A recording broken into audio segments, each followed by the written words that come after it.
Not gonna lie, a little nervous.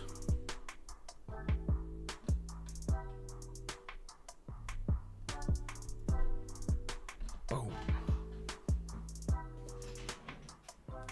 The reason for that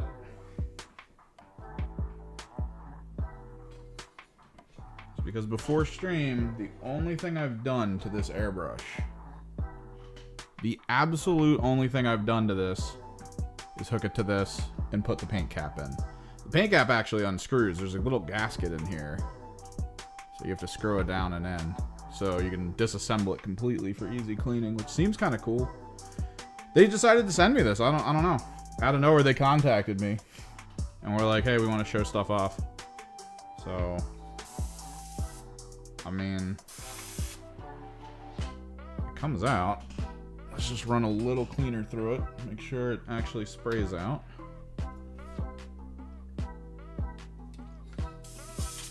Oh. I don't know about that. That like weird poppiness. Maybe it's because it was still dripping down into it. Got a good bit of cleaner in here. Might need to go get more.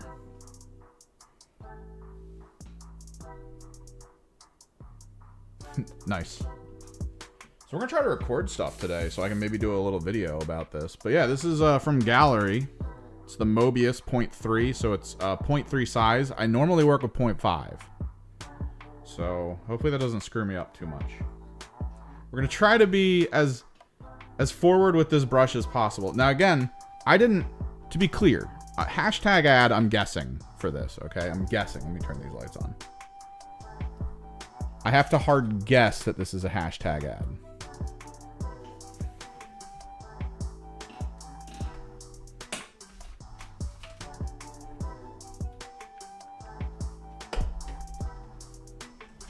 Because the trick here is they didn't get me to sign anything. All they did was send it to me. I'm pretty sure it's hashtag ad because you're supposed to tell people when that you've been sent stuff. So being very clear, and I'll probably say this often during the stream, I was sent this. It runs really well, and the action's really nice. It looks awesome, in my opinion, visually, aesthetically, but like, I'm also a function over form person when it comes to things like this. So really what this is going to come down to is while we're using it, if it feels like garbage, I'm not going to be happy. Maybe we get more cleaner in my cleaner tool before we start going, now that I'm thinking about it.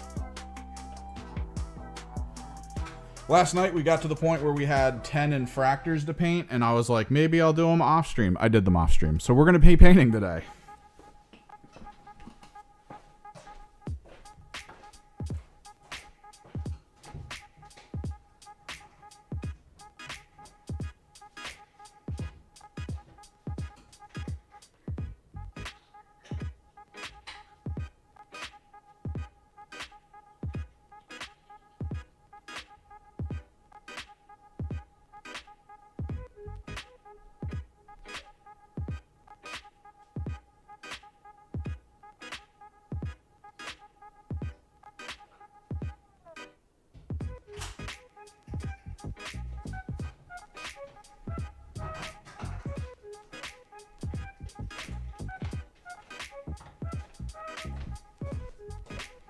That's good.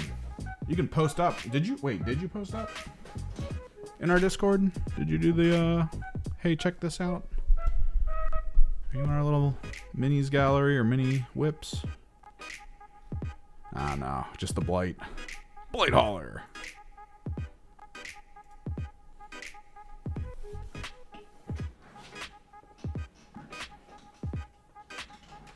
Ooh. Got a second camera angle for today too. So that'll be fun. Grab some of this thinner. We're gonna kind of go all in on trying to do this the way everyone says to do it. With the couple drops thinner. I may need to move some stuff and reorganize a little bit.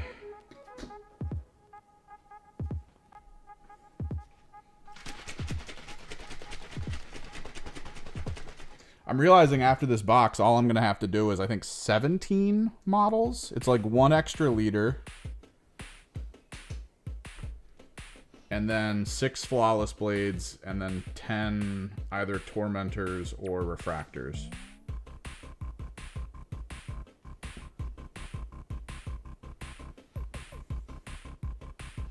So that's kind of cool.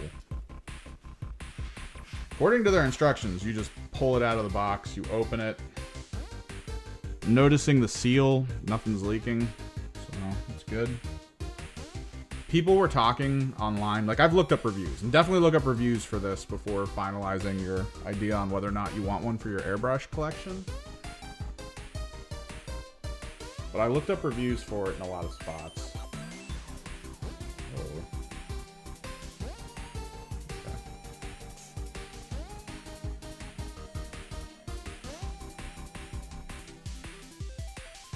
Click record in a couple spaces. What's up, Adam? We also put little things in their necks. Because the plan is to glue the heads on afterwards, and it's a good idea to have an area that's going to stay plastic for the glue to work on. Oh, that's... Ooh.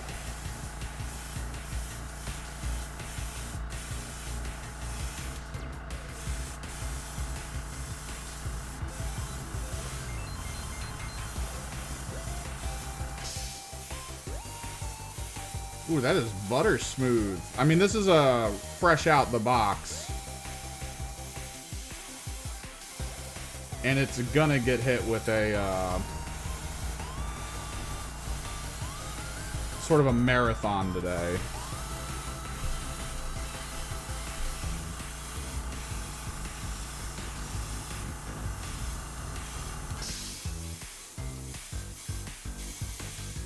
A little jumpy there.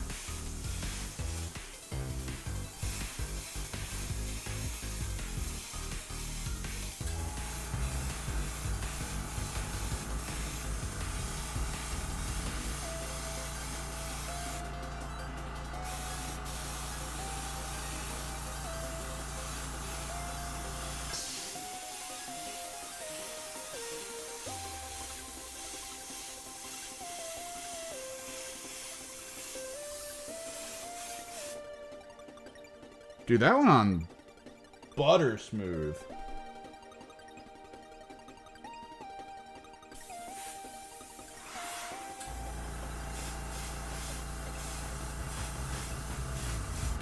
Now, granted, I'm working from the perspective of sort of the last airbrush I used was something I had to adapt to.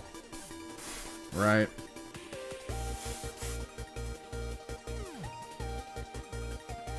Where am I going to put this?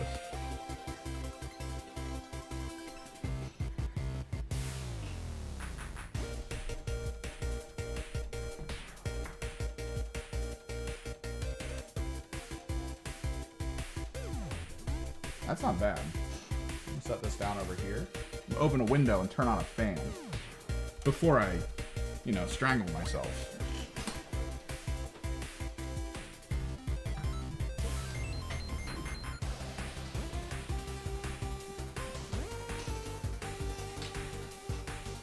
This is pretty good, though. It's been a while since I've used an airbrush where it hasn't been like, oh man, I have to do like a million things in order to get it to work.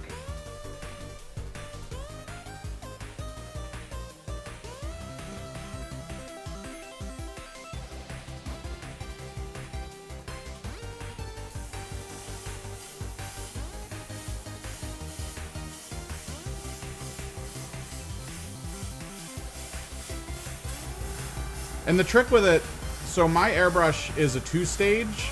When it gets below a certain pressure, it kicks the motor back on.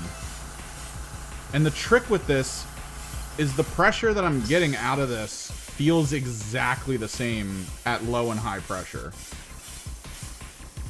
Which is a bit crazy for me. Like, it's not something I expected.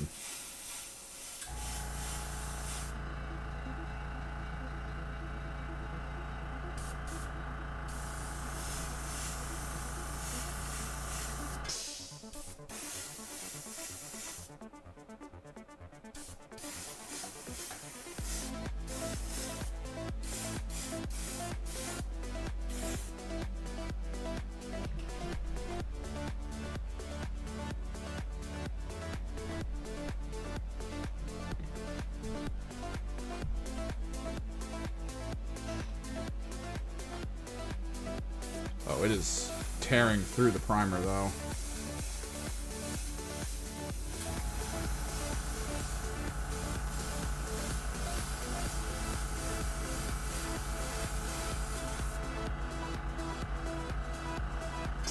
I'm not used to that speed for getting the primer out of the tank.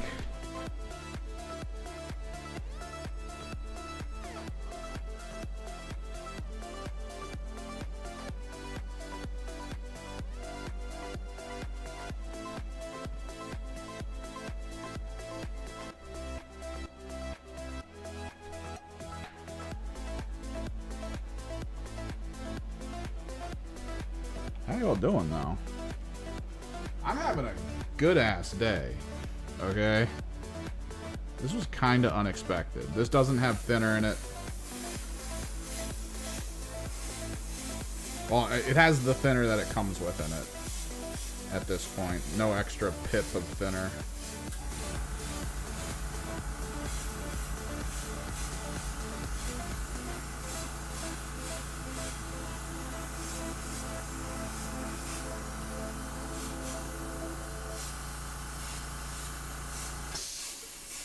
Supposedly they were going to give me codes for discounts to purchase them from their storefront. Haven't personally gotten any, so we're just going to look at it for now, I guess. Maybe I'll post a community post later if they do. Because honestly, if you're looking to grab an airbrush and you've already got a compressor tank, or at least a compressor tank in mind, so far we're feeling pretty good. The trick with this is primer. Right? We're applying primer with it right now.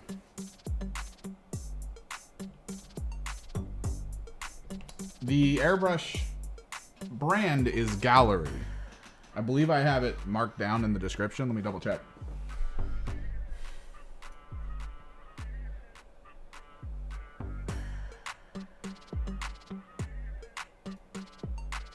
It's in the title.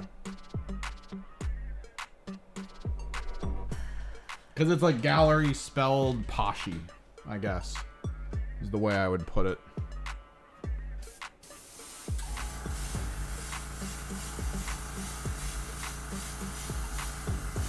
Definitely look into other reviews.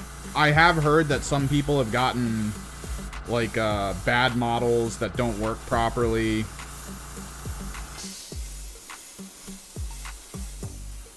I may have to turn down the pressure.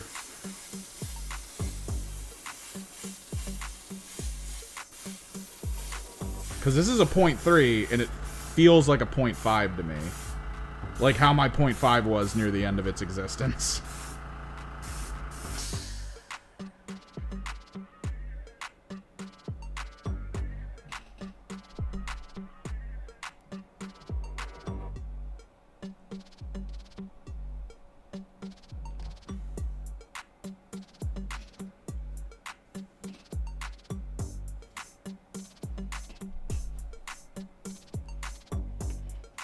It's the Mobius is what I'm currently using.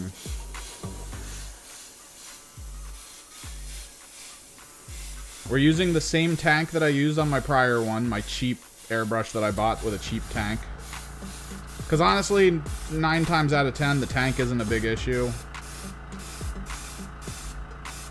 As long as it can hold whatever pressure it needs to hold, it's fine.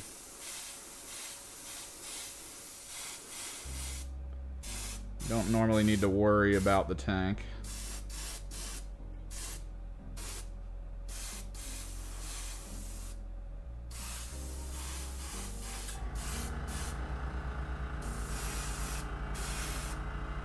The big thing here for me is this is primer we're using. Like, the primer's going right through it.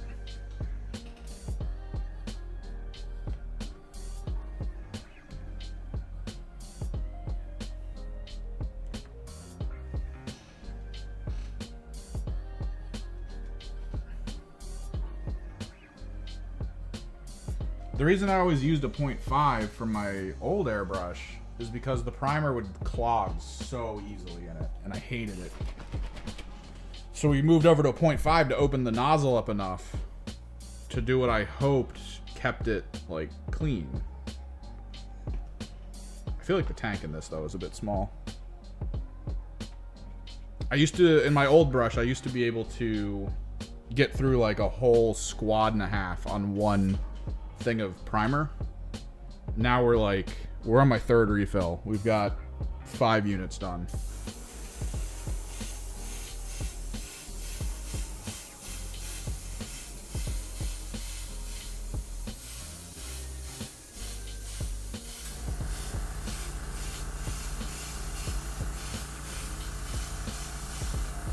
Which, if it works, it works. I'm okay with the refills.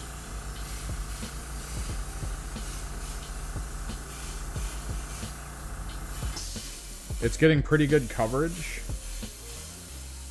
It's going exactly where I want, which, again, this is new airbrush, so these are a lot of new airbrush things I'm saying. Like, if you get a new airbrush and it's not spraying where it's supposed to, there's an issue. Like, there's just a massive issue. Over time, even with cleaning, maybe this doesn't hold up. We'll be able to see, potentially.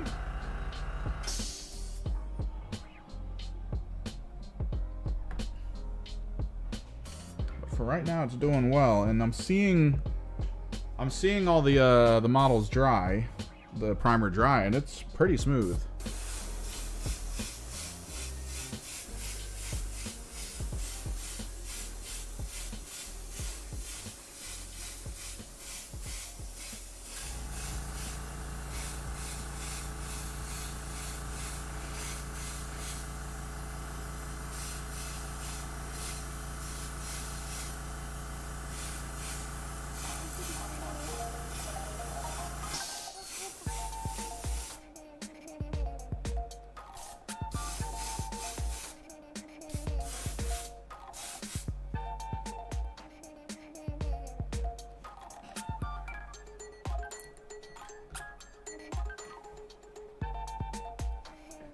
Hell is this song?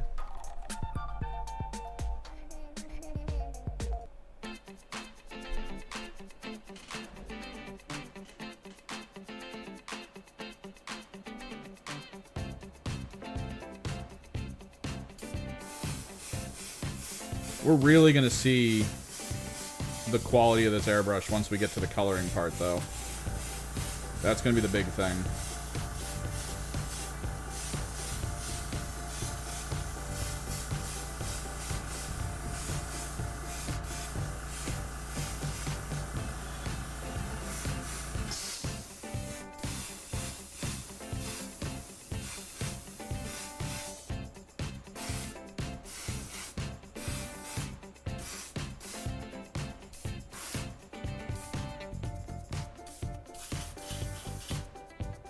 We're already on another refill.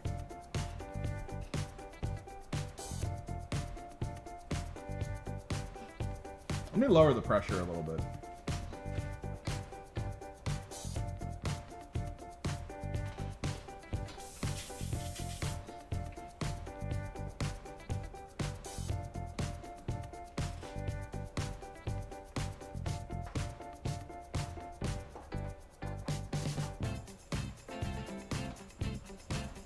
Clean out this cup. It's getting covered in white primer. Definitely smaller. I used to be able to put my finger with my cleaning rag into the cup to clean it out.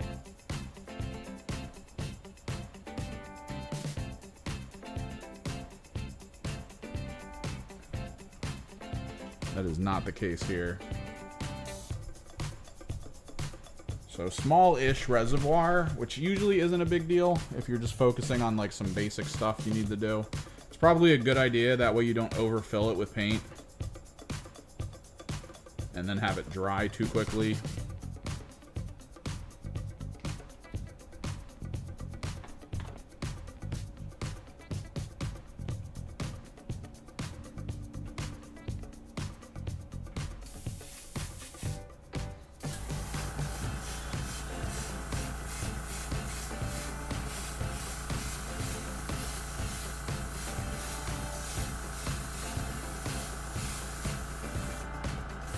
Uh-oh. Okay, there we go.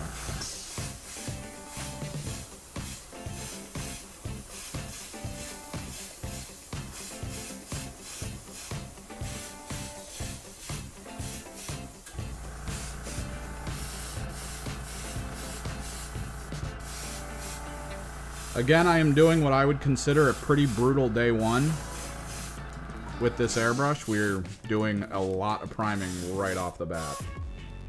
I figured it would be a really good, like, stress test.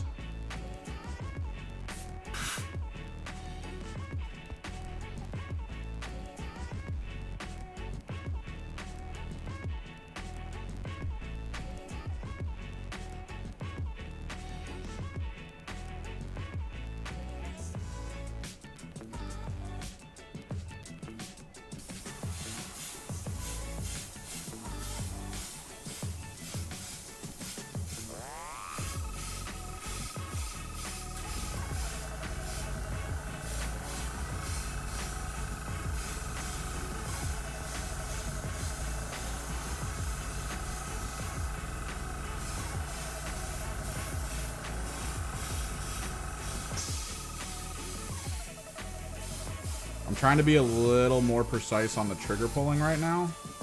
To only do a little bit. To try to maybe slow down.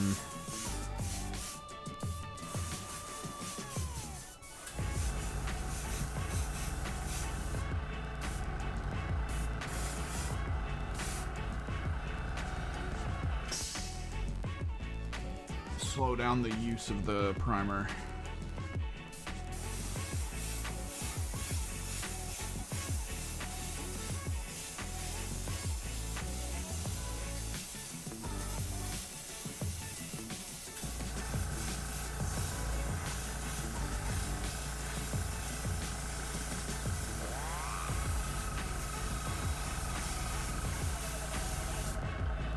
God, I've almost forgotten what a good airbrush feels like when you use it.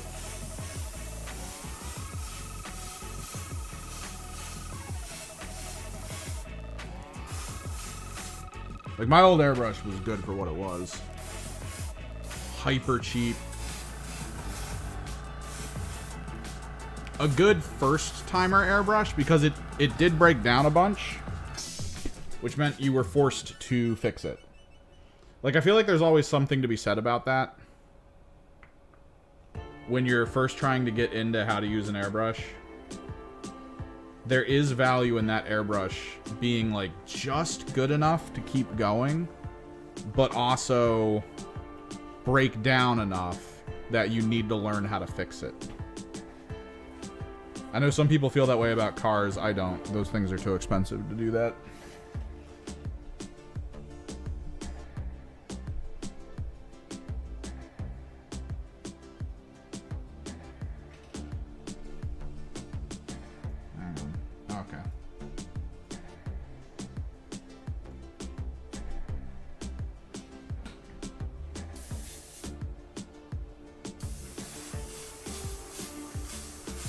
Once we're done the priming, I might clean some components a little more than I usually do.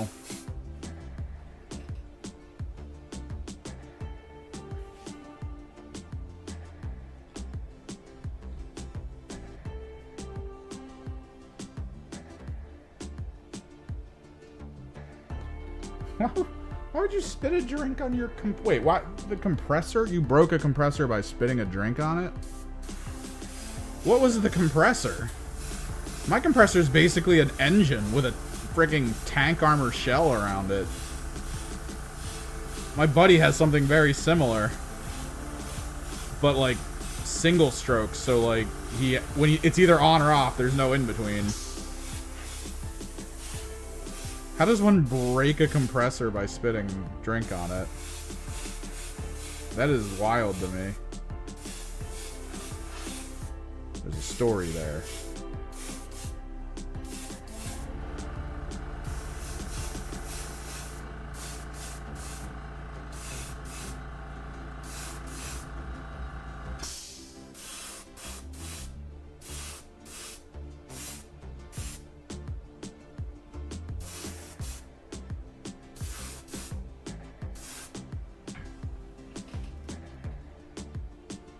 Let me bring a bunch more models over so we can just quickly get to them.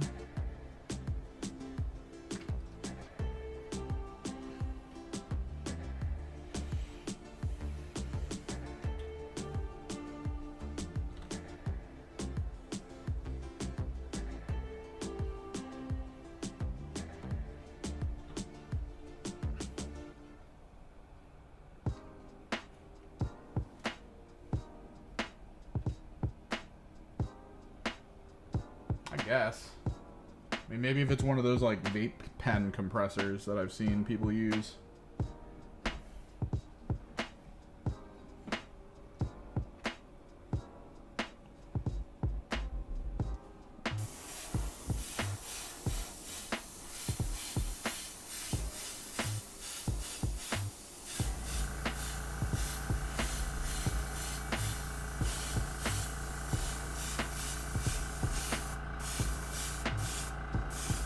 I mean, I'm in with a shot for having this painted by Thursday. And if I can get this done being painted by Thursday...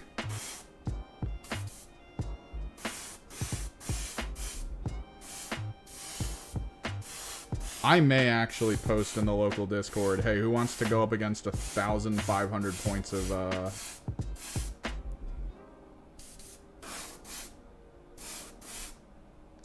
Emperor's Children.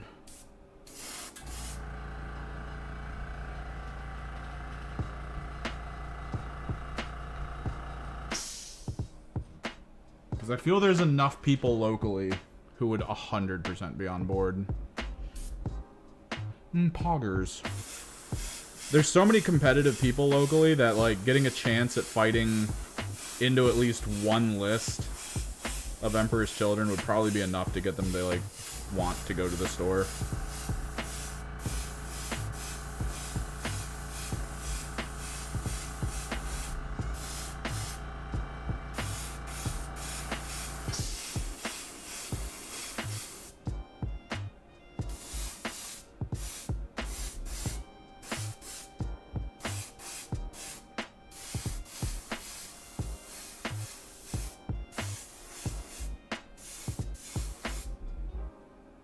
Goddamn, bro.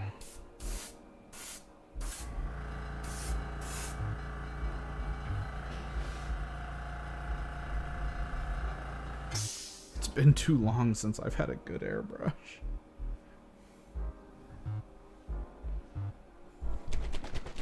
This thing is chewing through the primer stage. Excited about that.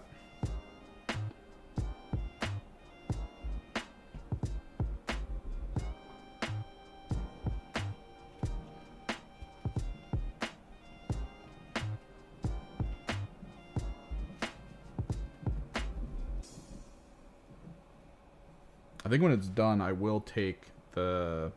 When this is all done, I actually kind of like that this is a screw-on cap. When it's all done, I'm going to probably take this cap off. And then, like, wash the actual cup out. Oh, dude, primer stage is always horrible. But, like, this has been the most effective primer stage I've had in a while.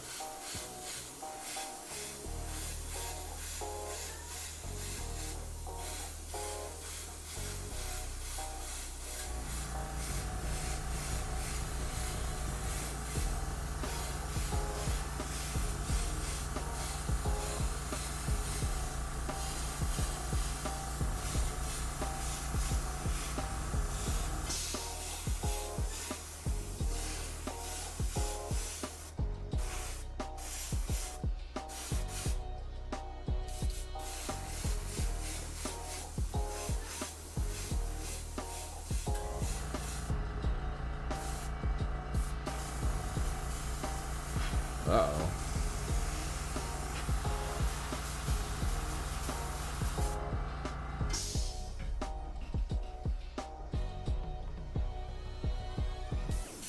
Oh, no.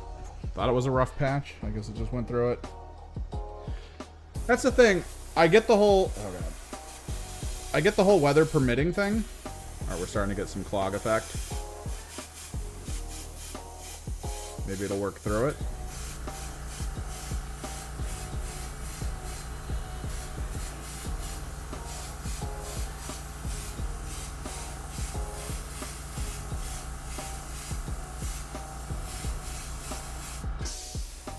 Maybe at the end of this primer batch, I'll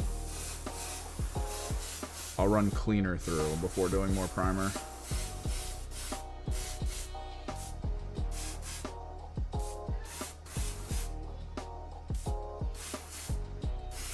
But the last time I used white primer, it was frickin' White Scar primer.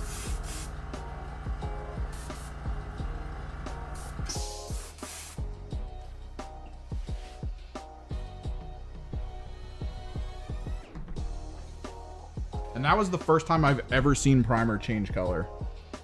Like, not even kidding. That primer just went like, and I'm a new color now. Like, it went on white. I took it indoors.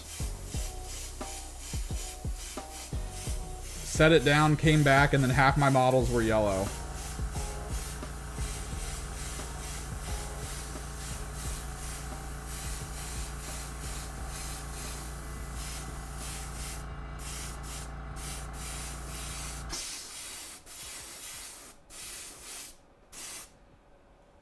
Yeah.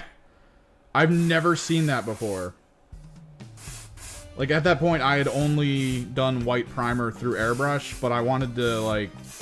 I didn't really like it because the Airbrush I was using at the time was doing, like, weird stuff with my white primer, where it would make it too much with the thinner. I don't know how it did it. Like, it didn't push enough pigment through with the thinner to stick to what I wanted it to stick to. Right? Let me double check something real quick.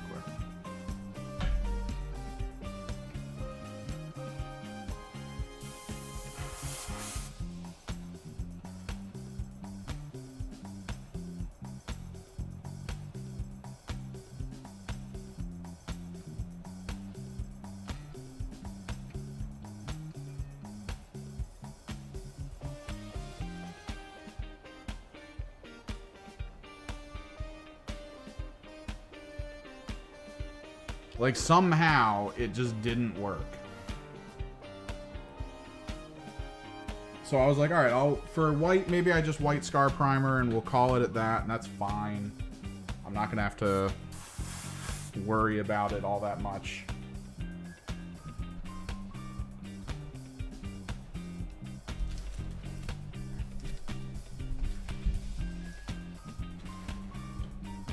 But then out of nowhere, it was like, yo, I turn yellow occasionally. And I was like, I never want to use white scar primer again.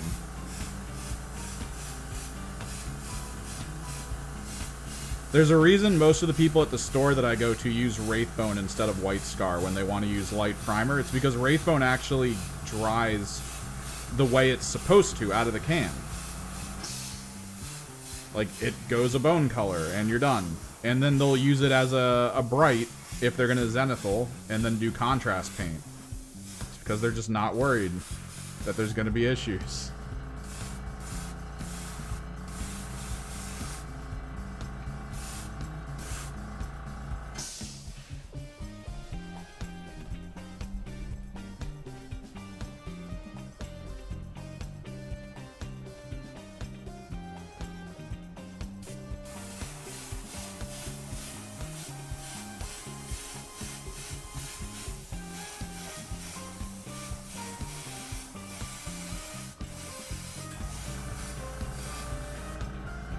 Let me actually clean this. Get a little cleaner in there. Get my cleaning brush.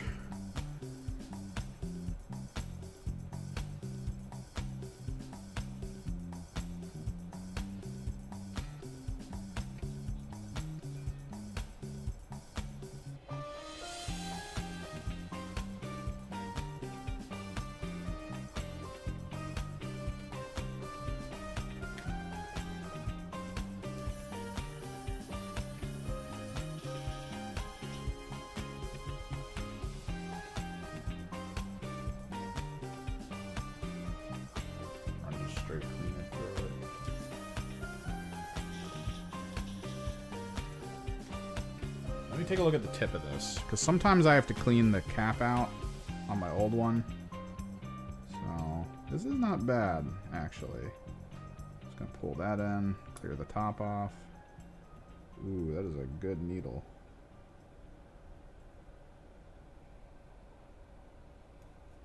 I like it. I am pretty happy with this. Hashtag ad.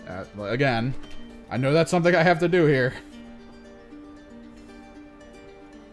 I'm still surprised they contacted me about using this. My little corner of the internet. It's pretty cool. Thank God they got me now. Because, like, after this army's done, I was about to buy a new airbrush to do this army. because I felt like my other one would die halfway through.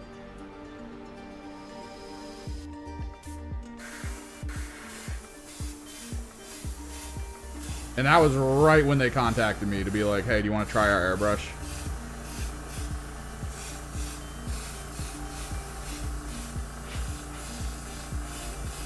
Yes, please.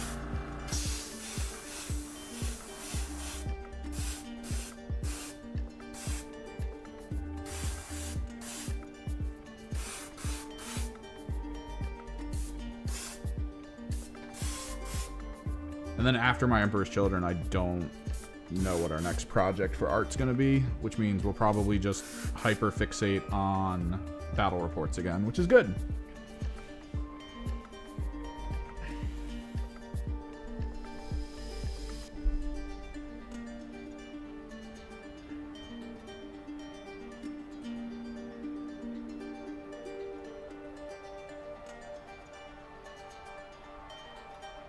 Some of it might need a second pass. Historically, when this primer acts up, it's less the brush and more the primer.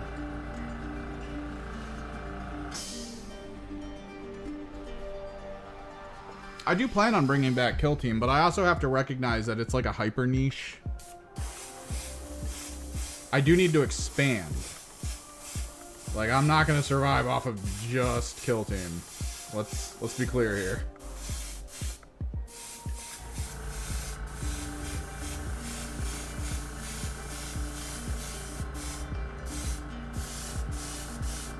We will do some Kill Team battle reports, though. I do want to get back on that. Because there's still a lot of people who only seem to want to learn how to play the game by watching others play the game.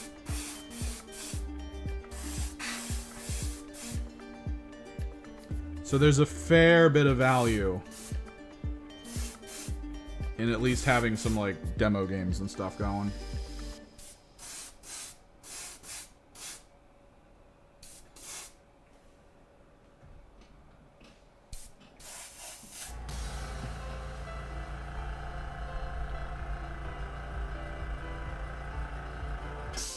But to be clear about the difference of cultures and situations,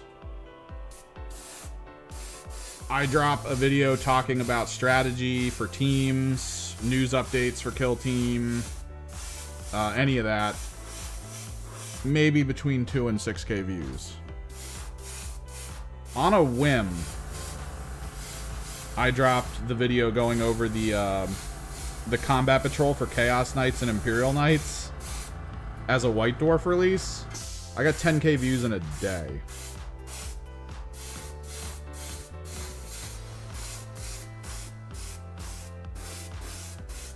And, like, I'm cool doing the Kill Team stuff because I do feel it's important. It is my favorite system still, right to this day.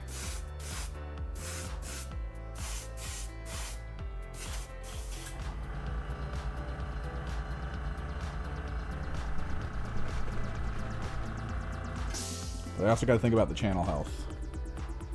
And I know Hobby isn't really doing it for me. Not a lot of people interested in the hobby. Which is why it's so weird that one of the first companies to contact me about something was a hobby company. I did send off to Games Workshop to be like, hey, I'd like to do more Kill Team content. And it would be awesome if maybe I could get, like, heads up for stuff. Because I started noticing, like, a lot of other channels, the day before a team came out, they'd be like, here's the models I have for it. We're going to talk about them. I'm like, oh no, they got an in. They got an in and I didn't.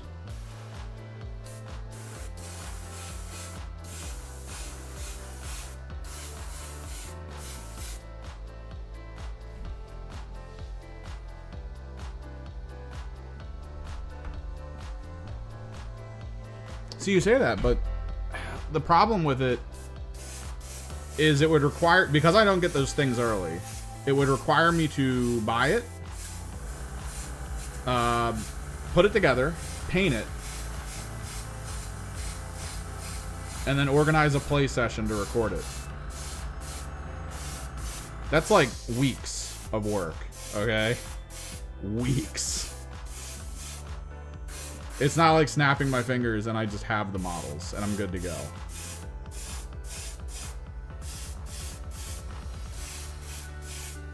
The best I can do in that situation is to try to formulate a way to talk about teams that I don't have the models for.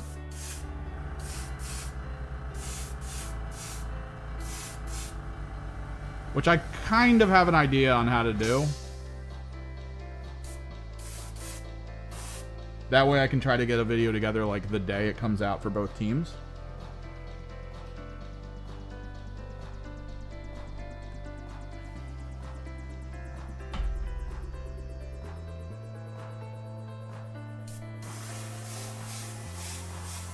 Because Kill Team, the releases for Kill Team are extremely big. Because the squads that have been coming out for Kill Team also work in 40k. And a lot of the times those squads are extremely useful in 40k. So when the tank busters drop, sold out in like 2 minutes, right? Not even kidding. So I have to get lucky with a pre-order. Or get lucky with a local game store giving me one of like the 2 or 3 copies they're gonna get, right? Over someone else. Or over what apparently a lot of those stores do, which is to scalp their own products on eBay.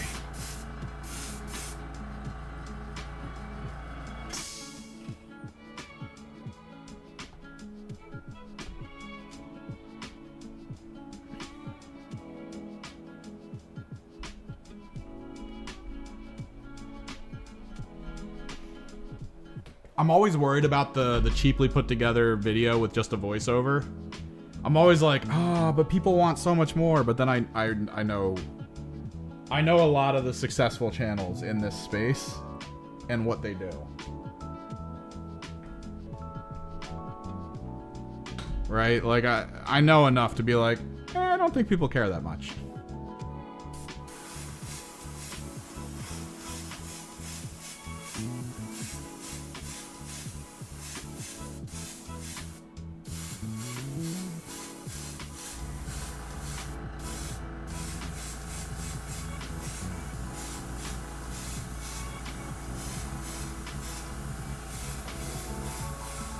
I mean, come on, one of the biggest channels in the market for Games Workshop tabletop stuff is basically a PowerPoint presentation that's quickly thrown together.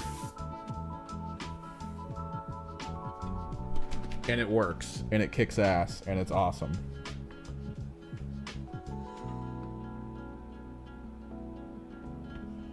For everyone else who don't, and like the crazy thing is, for the people who don't want to do the PowerPoint presentation approach,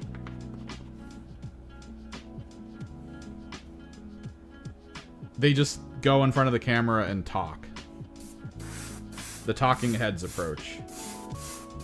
Barely any editing. They leave in a lot of like the dead air.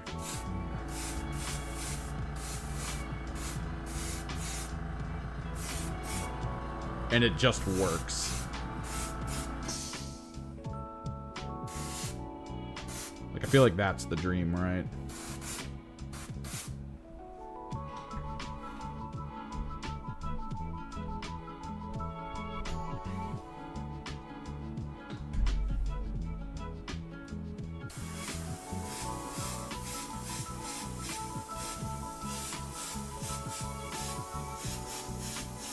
The problem is how I foresee that going for me.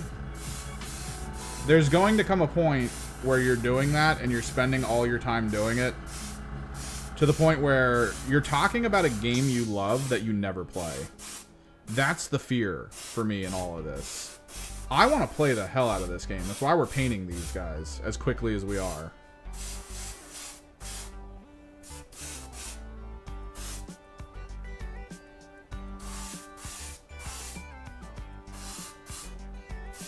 Is because I would like to get a game in maybe over the weekend.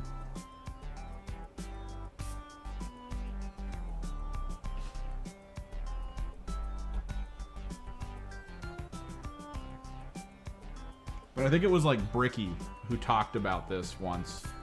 about how he loves this game.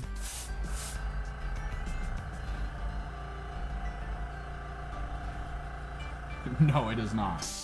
He loves this game, but like he finds that he spends most of his time on the sidelines talking about it and not necessarily playing it. And he tried to do that battle report video. This is the last batch though. Which, holy crap, we've done a lot of priming. And this thing only had like one little hiccup.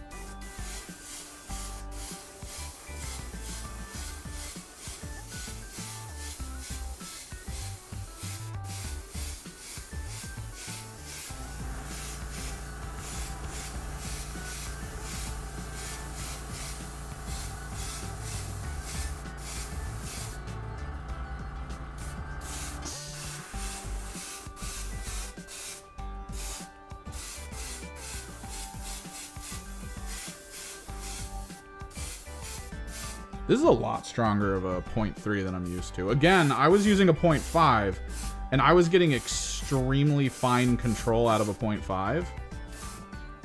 This 0.3 has, like, almost the same maximum pull size of my old 0.5, which maybe speaks poorly of the old one that I used.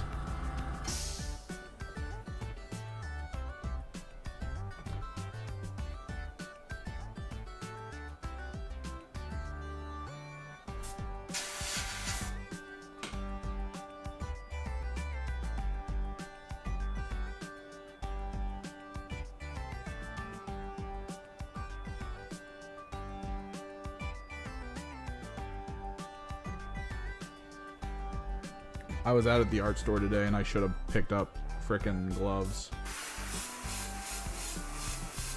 Would have been nice. Would have been nice.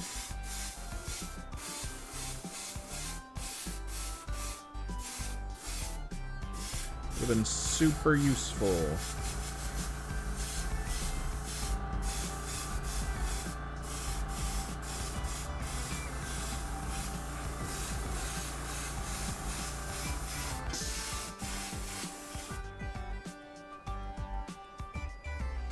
But yeah, a lot of the people at the local store that I play at, they listen to Auspex Tactics a lot. And they call him ASMR 40K.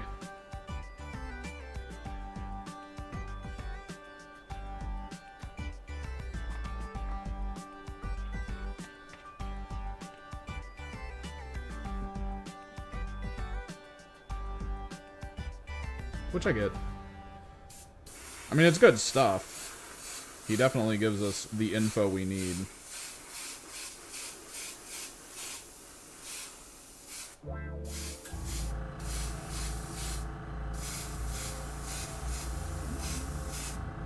But man, that cadence.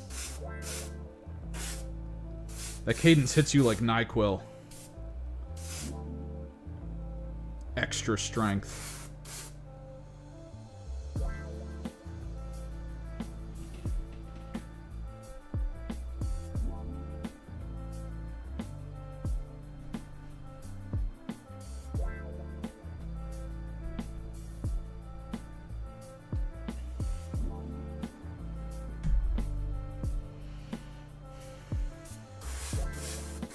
Which honestly is good. Like, in that circle, we seem to have people who are either like kind of that low energy, focused on the facts kind of situation, which is good.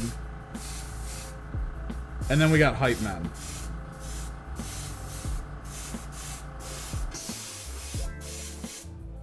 The brickies, the Valraks.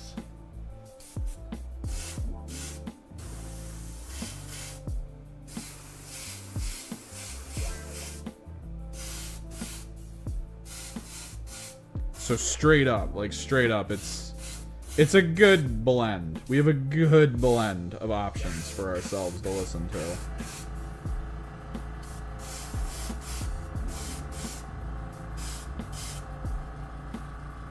Because some days you just need calm. You don't need someone yelling at you about something.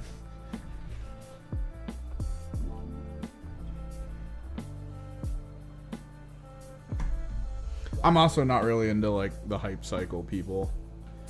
I have a few people, like, my day job, or technically my night job, I guess. is editing for a YouTube channel. We do podcasts, and a few of the people who are on the podcast are who you would call hype men for games and stuff, video games. And like sometimes that energy is just like, oh my god. It's a video game, it's not that serious. Please stop.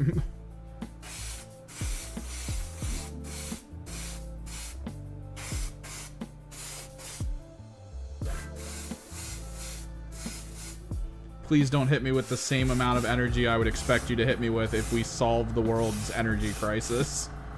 Come on. We solved world hunger. Pog champ.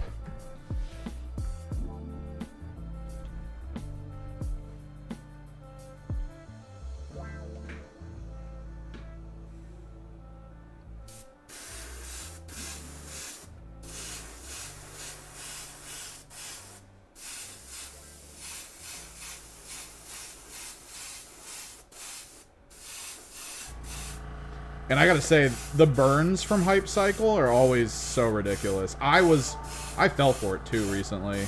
I think it was Valrak who was talking about how Kill Team was about to get a Grey Knight Kill Team. My god, I was so happy. I was like, oh, it's about time. The assumption was his enemies were gonna be demons too. Like corn demons, because like that's the perfect blend. Grey Knights into demons and go. I was like, oh, this is gonna be a box, bro. Instead, we got Ashes of Faith 2.0. That burn hurt so much. I genuinely wanted, even though I don't play them, I wanted some Grey Knight awesomeness. Oh my god, we're so close. And it looks like there was only one spot on one of them that ran a bit. So we might be able to go straight into color after this. Like, just the prospect of what that kill team could have been, right? Like, do you think they would have done like a single Grey Knight and maybe like some Squire style mini units? And then what if it translates on the field as a Grey Knight with like a big squad of people? And that squad provides him like all these bonuses and benefits, but it's all about like the leader of that squad hitting like a truck. Right? Like, I don't know, that just feels awesome to me.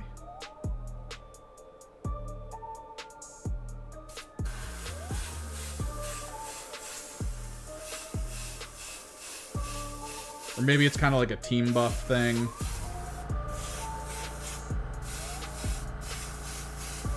Where you have a lead Grey Knight that like tells everyone to do stuff, provides all these cool benefits. And he's got a big ass squad of like low wound people, low wound, low toughness.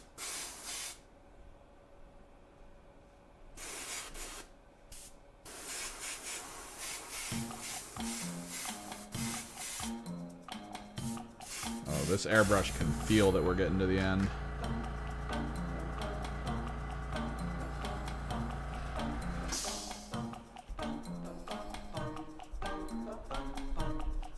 It's starting to pop and sputter a little more. No, yeah. Command point in one phase allows you to pick up one unit at the top of the phase to bring it back in within like maybe 6 inches. And that 6 inches can be through walls in the Gaahleri arc. That'd be cool. It would be like a 1 CP version of the Warp Spider in the Corsairs. Who, like, think about it. In about September, the Corsairs are gone, right? Like, Corsairs gone.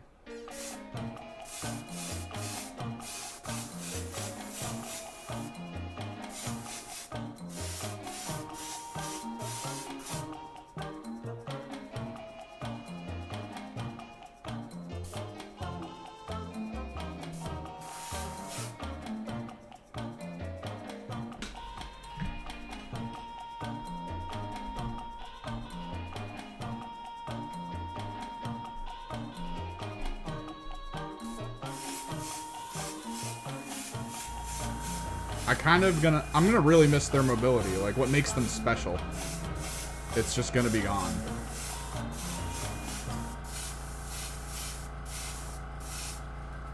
I know we're getting fly and all that on, like, Vespids, and we get, like, the cool room deep strike and all that. But I don't know. There's an element of losing it on the field.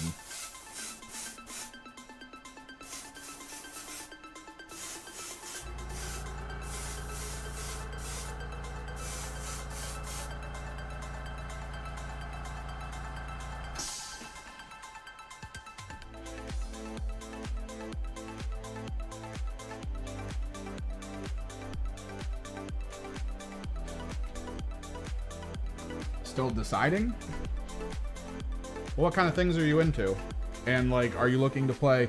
A key thing, I think, is, are you looking to play competitive? Like, are you looking to hyper-focus on competitive? Do you have, like, a local scene you're going to try to get into where you guys are always playing all the time? Like, that's kind of the biggest thing right now in Kill Team, because if that's the case, I think you have to restrict yourself to either Season 3 of the last loop or the new season teams. Right?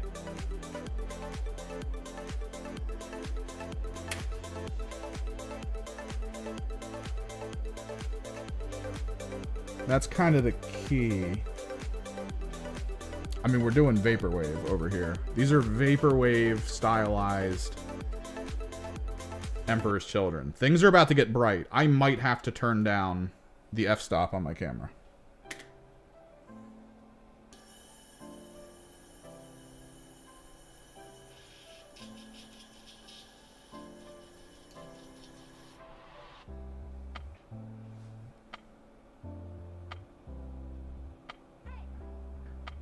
For competitive, they're about to be gone. Now, next overarching, like, everything, like the next rulebook write-up, I believe they're just gone. Right?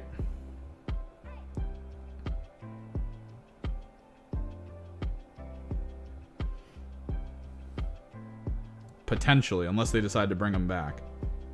Or there's, like, another team you can run them as. Because that's the trick. Phobos are on 32s.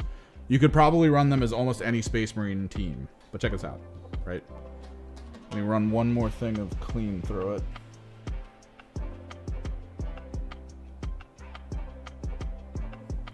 They're leaving competitively. And the problem is we don't fully know. Games Workshop talked a little bit about it. And they made it sound like all the teams will exist for the entirety of the rulebook, the current rule set. But what's going to happen is GW sanctioned, I guess, air quotes, tournaments that occur won't allow you to use certain teams after a certain point in time so that the meta shifts. Because when there's no Phobos, when there's no Corsairs, when there's no Star Striders, that's when maybe certain teams will come to prominence because they don't get taken out as much against their very powerful opponents. It's one of those weird situations where you're going to be facing different things and you don't have to worry about as much. But, again, what they said was they will still get updated. So, if you have Phobos and you're not planning on going to tournaments and you have like a small group of friends that enjoy playing, come September, when supposedly all the Season 1 teams are going to no longer be allowed in tournament play, you'll still be able to play. You should still be getting updates if they need to. And there's not a big issue. You can just keep playing. Like, just keep going. It's fine. Now, next season is an issue. But what I'm saying with models, right? There are teams that exist right now where if you look at your team, you might be able to run models in it as other models. So when you look at your Phobos, maybe there's equivalents in, I don't know, the Night Lords. It's 32 mm. Maybe you might even need to make one or two new models to add to your squad, and then it'll just work. Death Guard's a good one. Death Guard's brand new. Brand new. So that one should last through the end. It might even last into the next season. This is insane. I need to clean this up. And also, like I was going to show you guys. So this is a Mobius airbrush. I was sent it by Gaahleri to test out. hashtag ad, all that fun stuff. Something that is new on it that my old airbrush didn't have that I kind of like is this. I kind of love this, right? I love this. Because I'm going to go clean this and my hand. And then we're going to get to the actual coloring part of the day.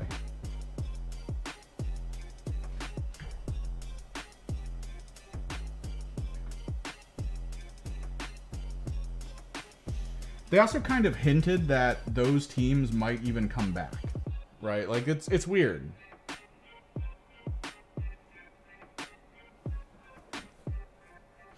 But yeah, BRB, let me...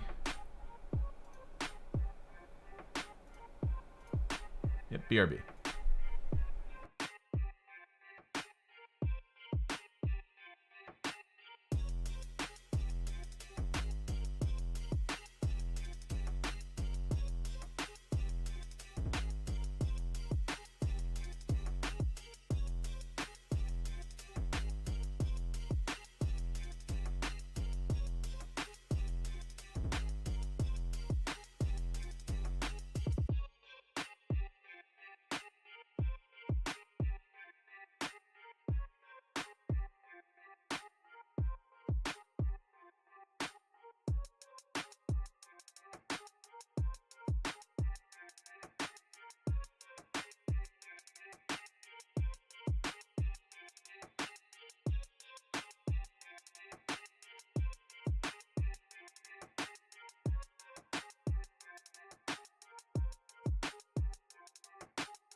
So I didn't get all of it, but like I was saying,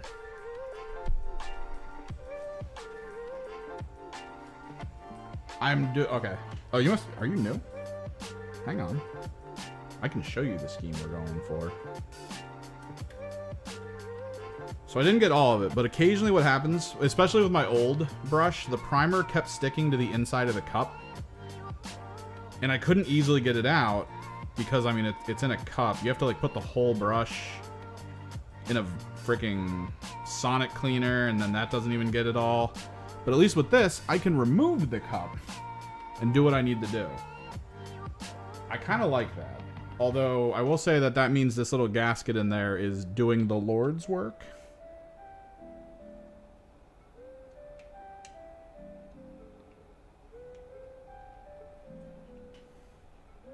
Yeah, let me quickly clean this little splash nozzle out a little bit. Let me hit you with the color scheme. The key part of the color scheme today, specifically, is just getting the lighting effect, because the whole purpose of this army is to look like it's all being underglow lit.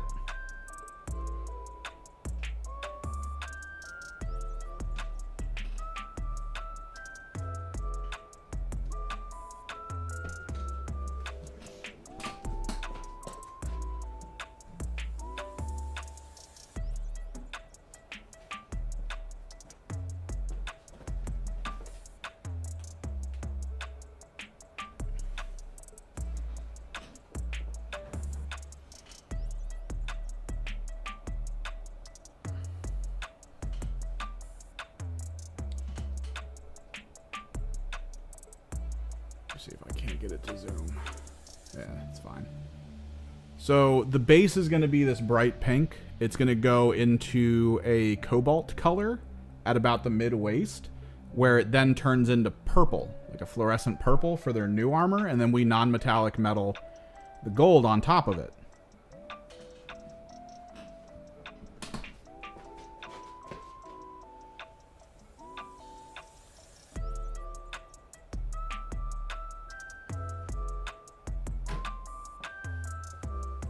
The idea is that the world is consuming them into becoming the new Emperor's Children.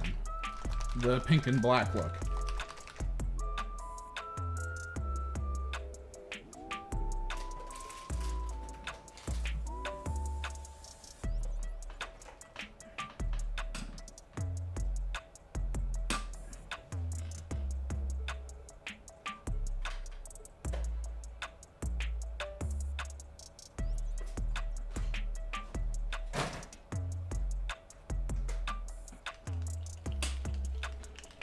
Yeah. My tanks are painted that way too. Dude, it looks crazy when they're all next to each other. So I can't wait to see what these little units look like with this effect. We're going to try to do it economy style though.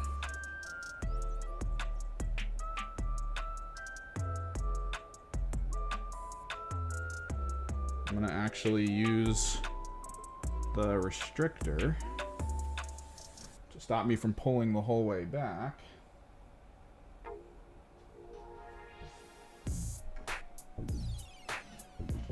And the idea, we only need to get to about its mid-waist with the pink. Oh my god.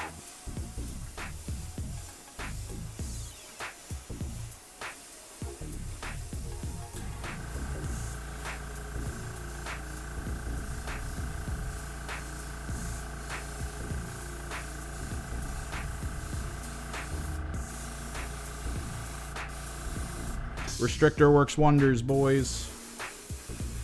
Like, I can't pull the trigger back that far. Perfect. Again, this is a feature a lot of airbrushes have. Maybe people don't use it as much as they probably should.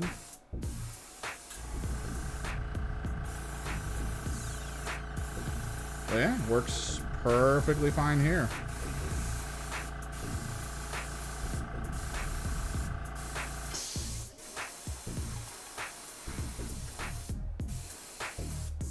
And again, after all that priming, paint seems to be going dead center of where I need it to go.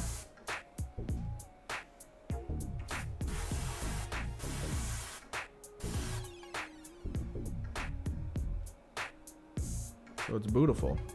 Now, for you guys, I need to do something. Because this is about to get super bright. So hopefully that helps.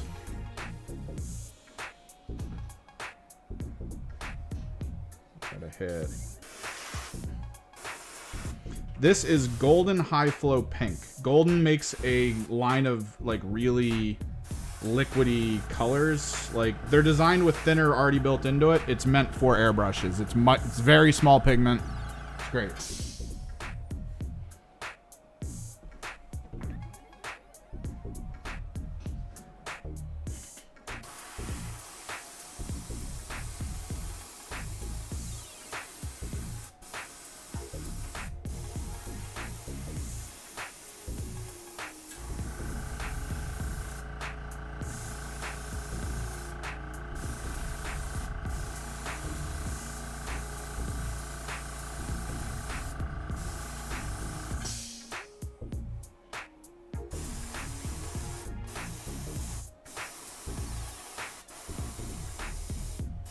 Currently smelling a kind of smoky smell, and I'm really hoping that that's not related to this house.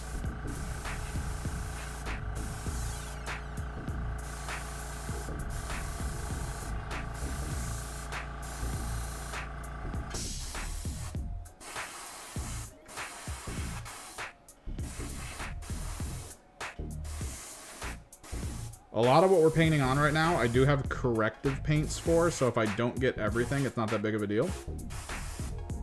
The trick is whether or not we get a really good blend between this and the cobalt we're about to use.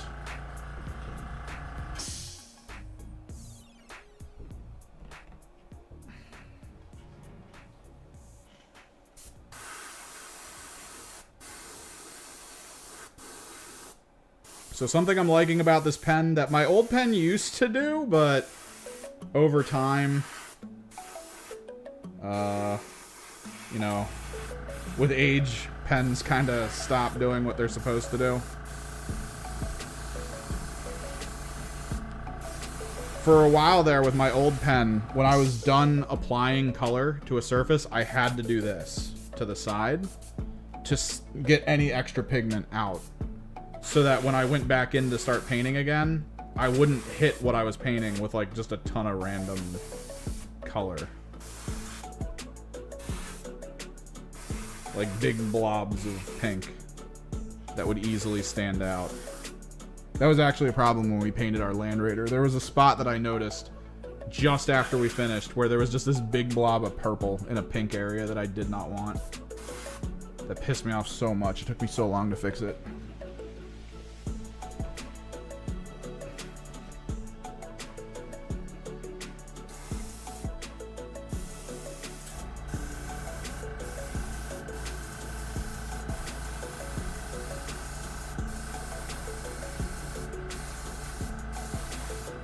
So yeah, high flow paint. It already has thinner built into it, so you don't have to really thin it out that much. I mean, always check. If the color you're applying doesn't feel like it's applying smoothly, add a little bit of thinner. Maybe like a drop or two.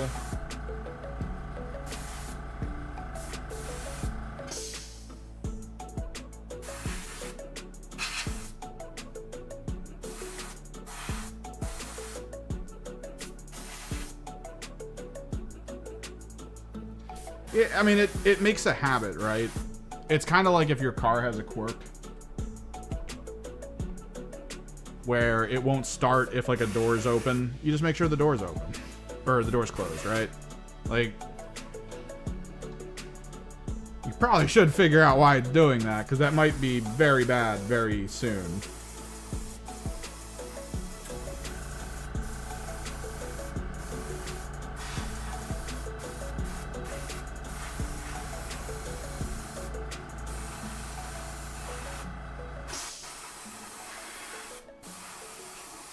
But it just meant that every time I painted with that brush, every single time I was about to go back in to put more paint down, like we're doing right now, I would always...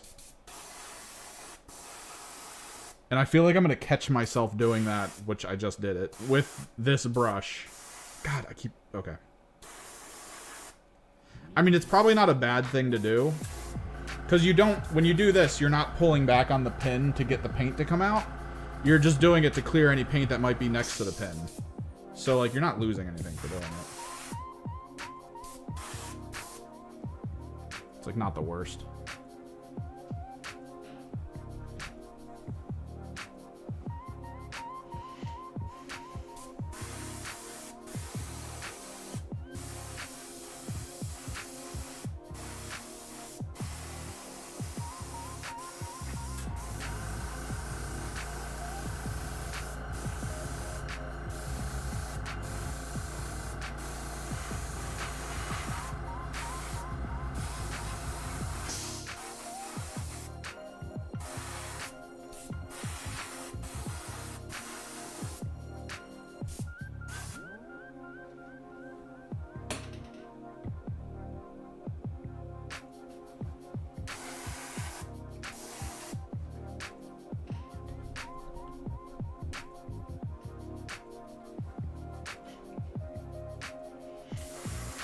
So even though I do like this color scheme, it's kind of the lazy man's way to do this.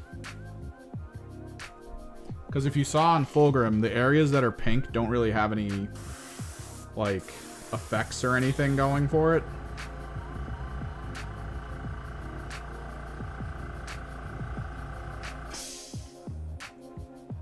And it's because anything covered in pink, I'm just treating as like covered in pink light. So I'm not putting detail there. The detail will only appear in the areas where the purple is.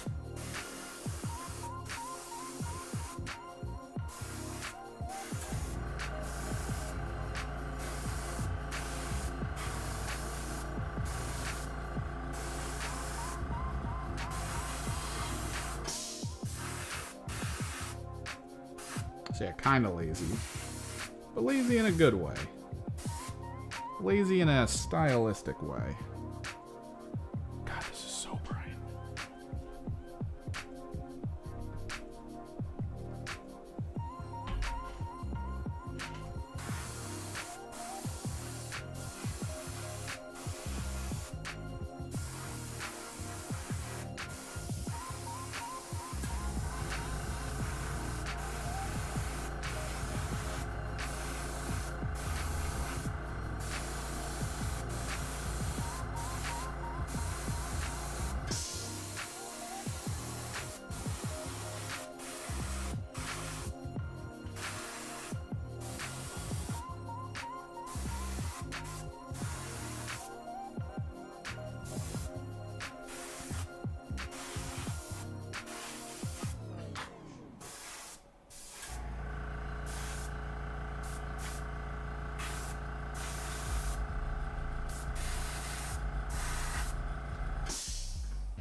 But yeah, when it comes to kill team content, I am trying to look into doing more battle reports. I do feel like a lot of people respond to those a bit better than just info videos. I do think info videos are a bit more useful in my opinion.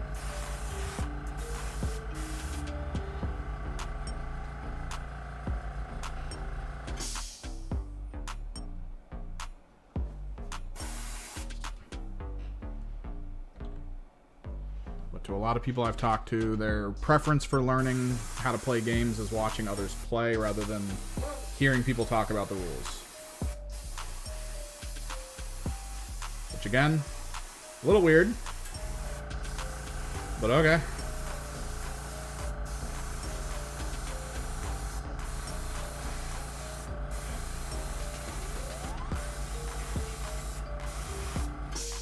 It is kind of crazy though locally. The more I think about it, there's people who play Kill Team locally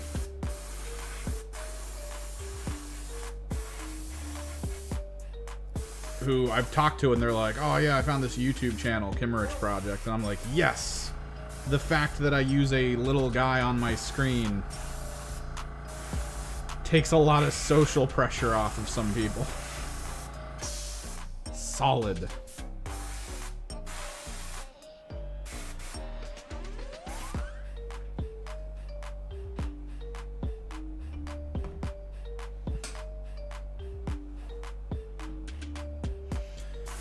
The thing is, I like doing demonstrations in like vacuum situations where I can show the different functions. Like I could play 1,000 battle reports and you'll never see how line of sight actually works.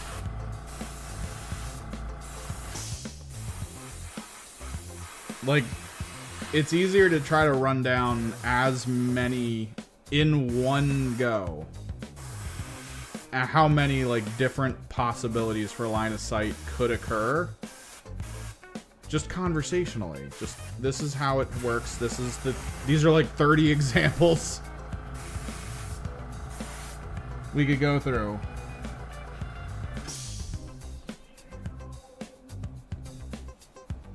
I think the trick becomes need more. I think the trick becomes that like that might overwhelm people. Because if I'm going over the 30 examples, you assume those 30 examples are going to occur all the time, right? No. Most of the time, it's just going to be basic cover. And are you in conceal? Yay, nay. Like, that's it.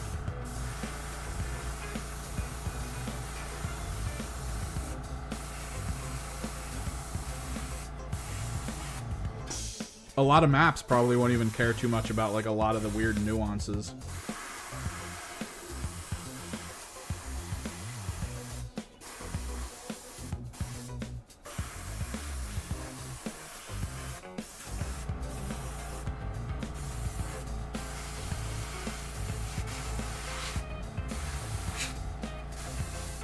But at the same time, it is important, because, like, I do feel like some people don't understand how some of the maps are balanced. Like, a lot of the Vulcus maps are actually far more balanced than you would expect, right?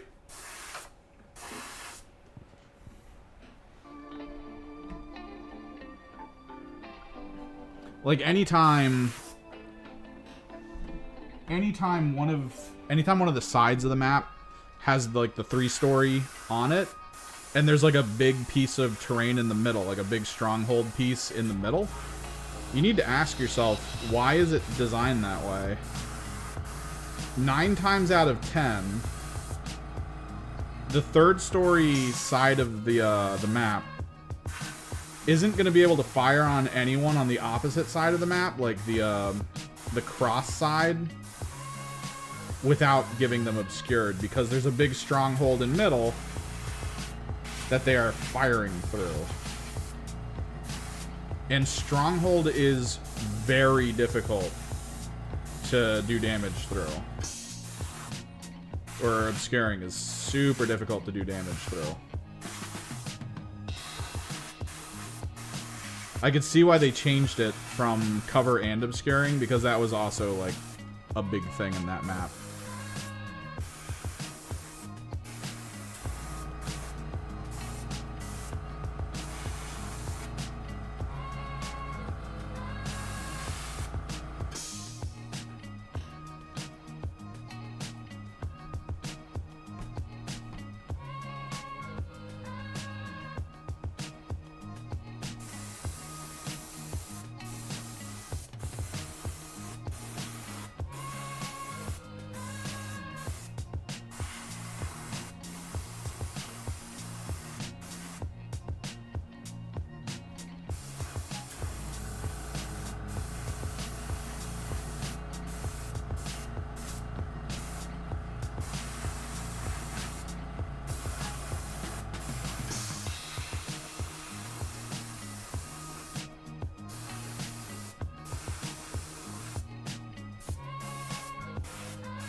Forgetting they have kneecap lips.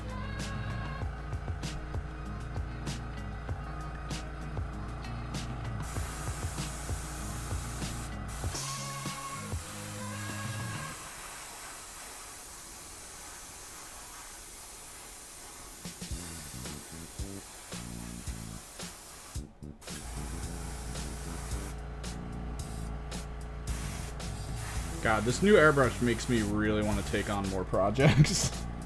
I really shouldn't. I need to focus on video editing when this whole thing is done. Until the Combat Patrol comes out, and then we gotta do that Combat Patrol as well.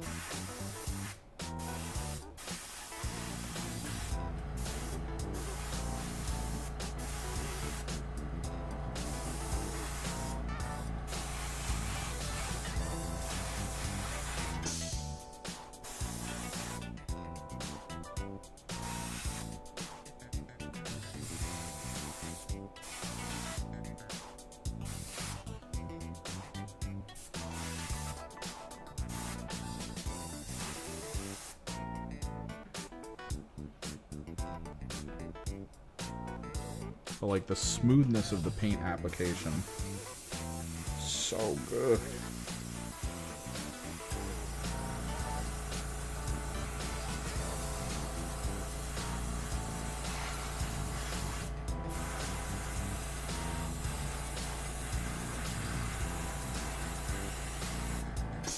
This is the issue. I know Games Workshop's doing their display board thing.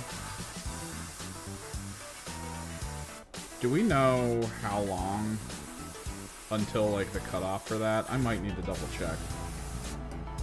Because I feel like we're doing really good time with this. And even if I don't get the combat patrol in before that time, I have enough units and tanks painted this way that I think it would look really good on a display board.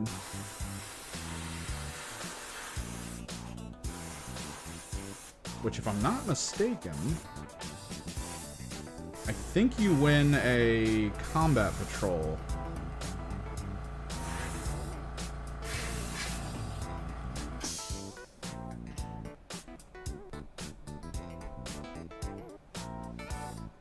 Which I feel like is going to be a little underhanded. I feel like the victory condition will be before the Emperor's Children Combat Patrol comes out. So they'll be like, you win a free Combat Patrol. I'll be like, Emperor's Children. They're like, nah, it's not out yet. You have to pick now. And it's like, aw, you assholes. I painted half of my army to try to win the other chunk of my army.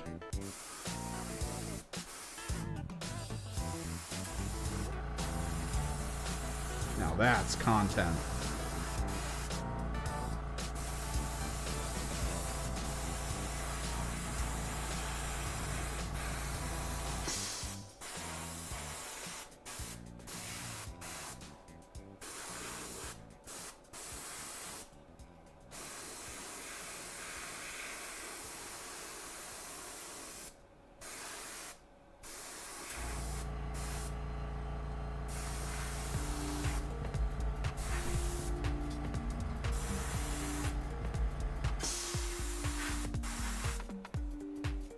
Also, part of me, yeah, it does. Also, part of me wants to install black lights in my carrying case. For those who don't know, this is fluorescent paint. It does glow in black light.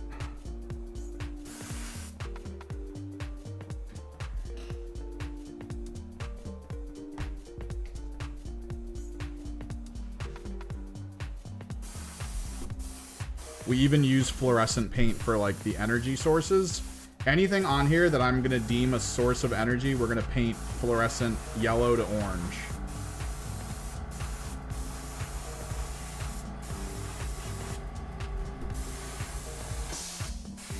So, like, the tanks on here, their backpacks. I'm probably going to do white ink into the mouth bristle things here to try to get, like, a kind of in-glow effect.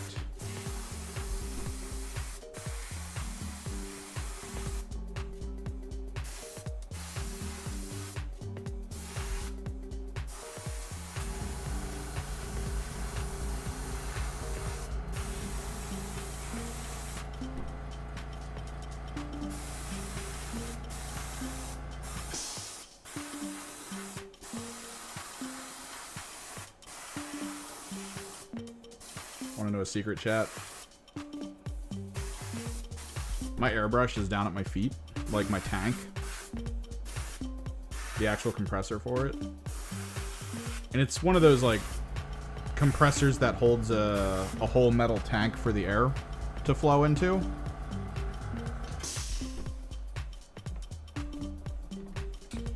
Every now and then it makes a weird noise. And I assume it's about to explode and take my legs. And I'm like, oh god. And that adrenaline keeps me painting.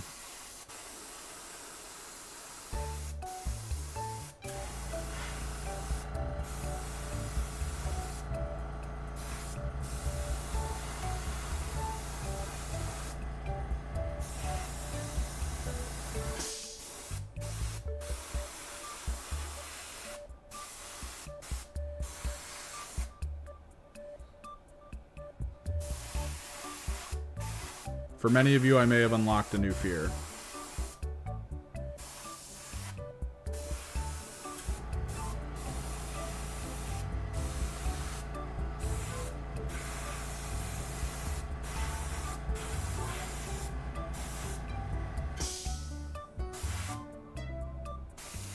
Sorry, not sorry.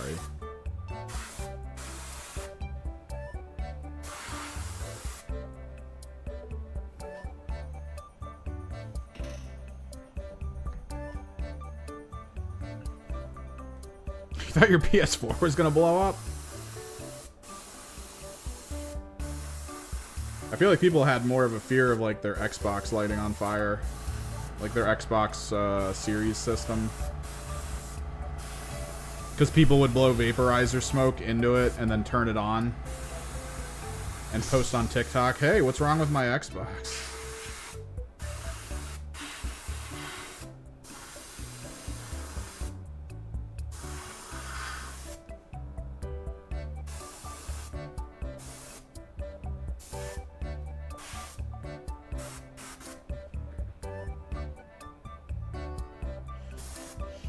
Well, yeah, it would... I mean, that's just consoles. The biggest issue with consoles is trying to figure out how to get the airflow to work at such a small scale.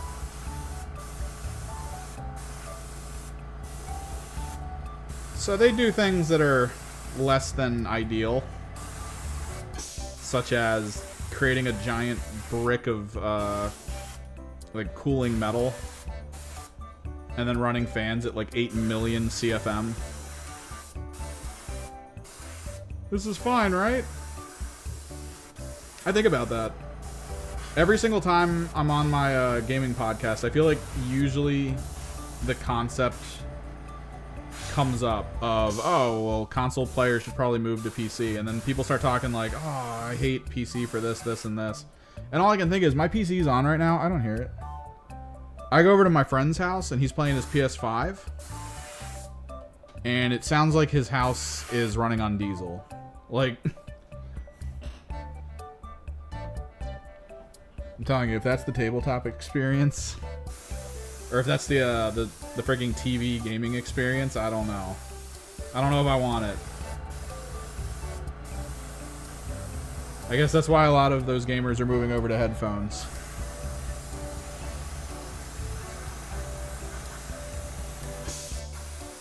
They gotta get away from that sound of the fan.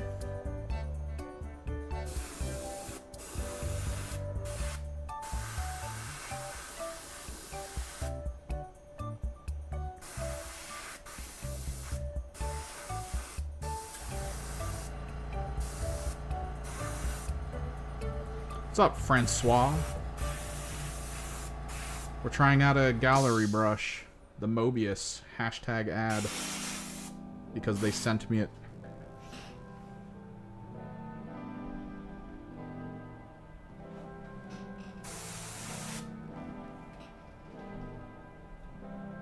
I could have swore they said they'd send me a code to give to people if they wanted a discount, but that never happened, so I don't know what's up with that, but we need to paint these.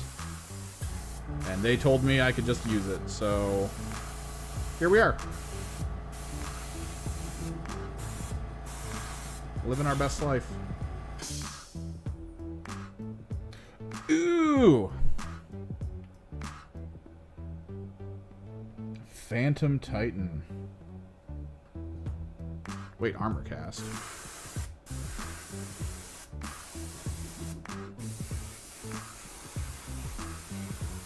I kind of want to type these words in. I read Titan and my brain immediately went just like, you know, general. Cool, Titan. But now that I'm thinking that I'm unfamiliar with what is it, with the type of thing you're speaking of, I kind of want to look at it.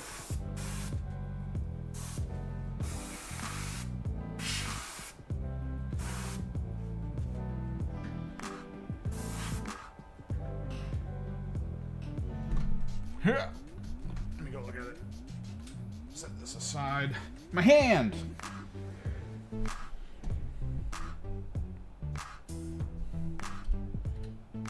Armor cast. Warlock. Warlock or Warlord?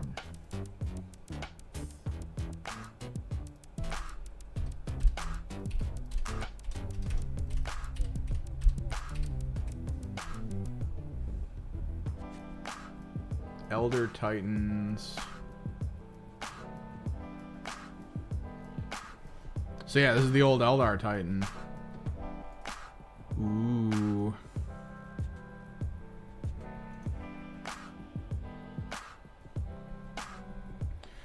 Ooh. I like it. I kind of like the new ones because they feel more Aeldari, just because it's like clean lines without a lot of regalia. The old Warlock one almost looks a little too Imperial in some spots, but it does look cool.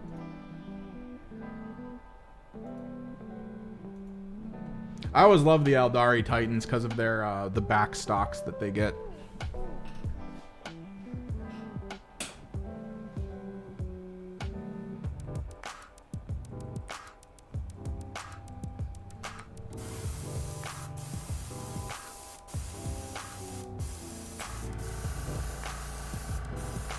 Like, stylistically, the Eldar backstocks are just, like, really cool.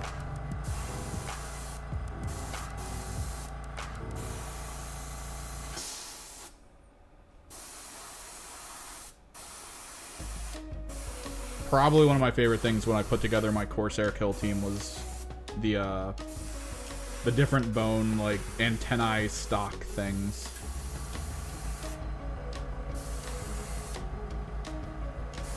Just like the way they look.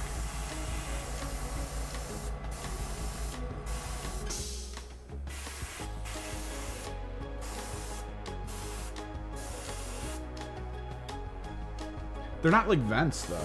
That's the thing. They're capped at the top, usually.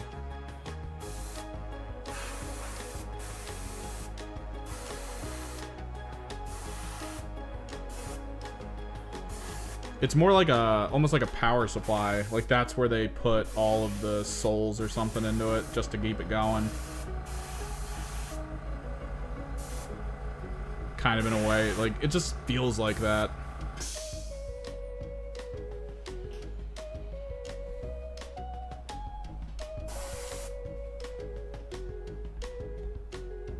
I'm gonna be coughing frickin' fluorescent pink like all day. I can feel it.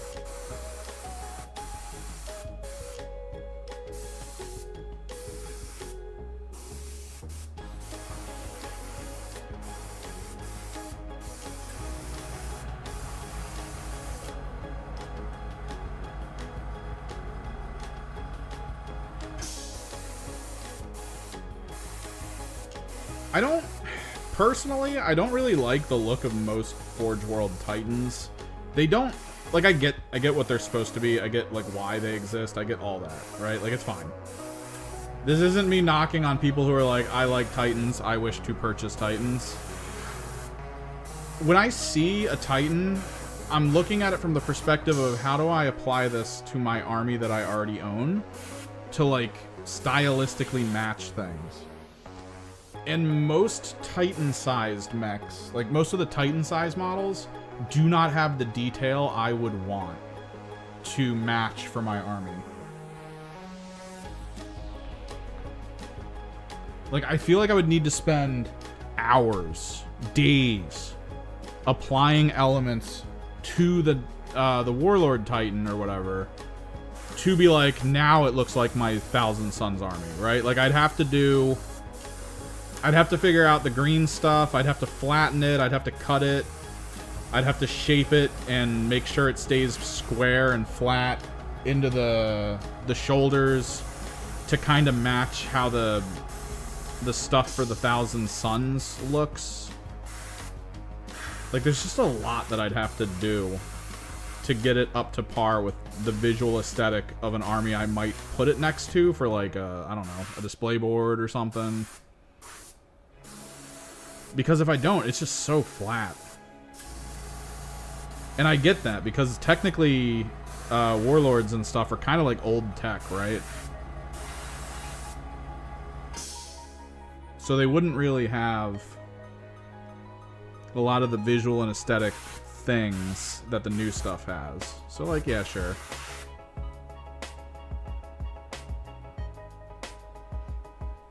That was why I had to do all that crap with the Castigator we have the hobby video on the channel for.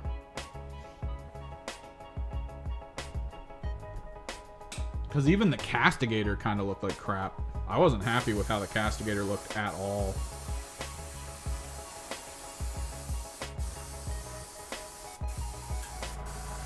Like I said in the video, it looked like a depressed knight. Like, it It looked really sad. It didn't have enough elements on it that I could point to and be like, that's chaos. Like, it just felt really dull. So I had to put in almost a full 2 to 3 days of work with green stuff and all the extra bits I had laying around to turn it into a Thousand Suns Castigator.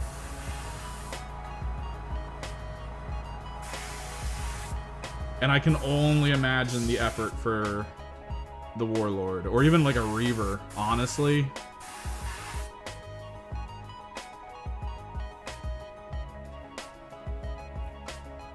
Forge World, well, those are the, yeah, because those are designed more to feel like current Aeldari, like I said. They don't have a lot of regalia, it's just smooth lines, no sharp edges, really.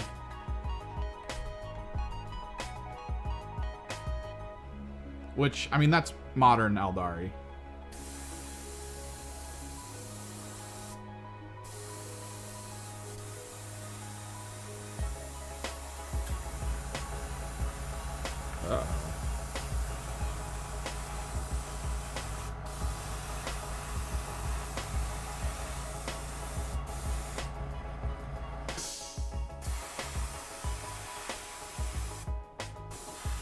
So, like, it does kind of match. But if you're a kind of person who really likes detail, I could see that being an issue.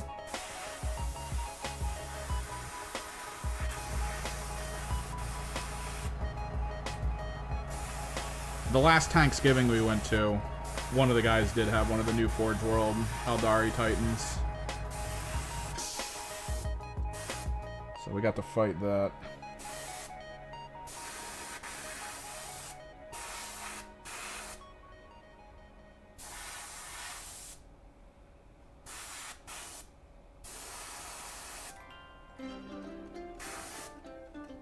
We watched it die to a bunch of Necron shooting.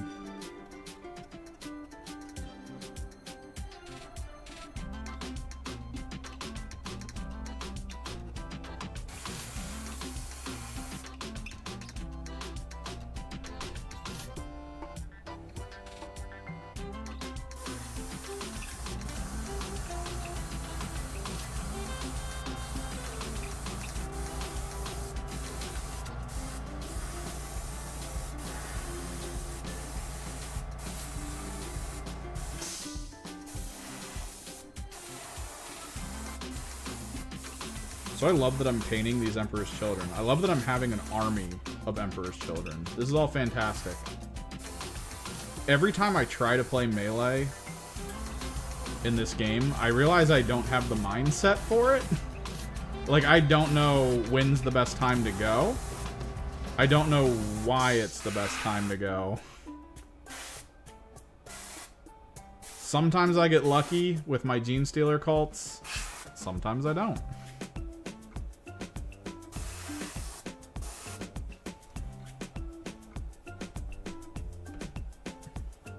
So I'm kind of hoping I can do this army justice for the people who live local to here, who really will want to learn how to play into them for competitive purposes. Like, I'm genuinely hoping I can provide them at least an eye-opening approach to, like, oh, that's how those strats work. Oh, I gotta think about that kind of an uppy-downy. I do like their version of uppy-downy. Uppy-downy is probably one of the most powerful and annoying tools in anyone's tool shed right now, and so many different factions and detachments get it.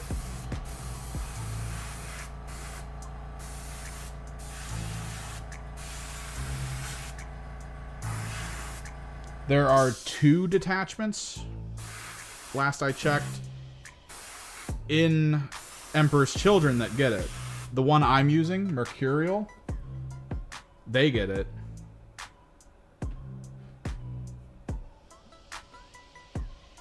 And the transport one gets it, of course. Mercurial can do it to a single model, or a single squad that's within 9 of a table edge. And it's literally Emperor's Children. They don't have a restriction. So technically I could kill a squad with Fulgrim at the end of the enemy's turn, And then if he's close enough to a table edge after killing that squad, I could pick him up. Bring him back in the following round.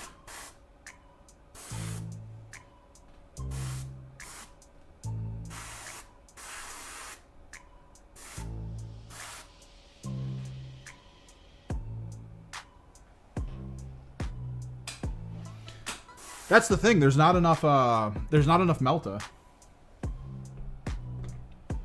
I think not enough people lean into Melta in the game to make those monsters not as powerful. Because that's the whole thing. If you're going to half damage, you can't half damage Melta.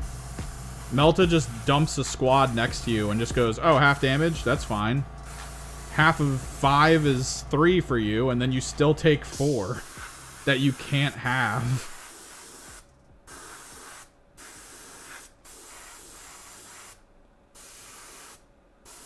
And, like, that kind of approach to counterplay exists, but I don't think enough people use it. Maybe when the Salamanders Codex comes out, it'll start happening so much that people stop bringing those monsters. That's kind of the fun part about 40k meta, is the meta shifts based on what people have access to. So with this army, we might see way more leaders and transports afterwards. Because almost everything on a base level in this army has precision. Like these guys, precision. In melee, the shooty versions, precision and ranged. You don't want to get shot by 2 Meltas, 2 Plasmas, and a Plasma Pistol with precision into a squad that you have a leader in. That's insane.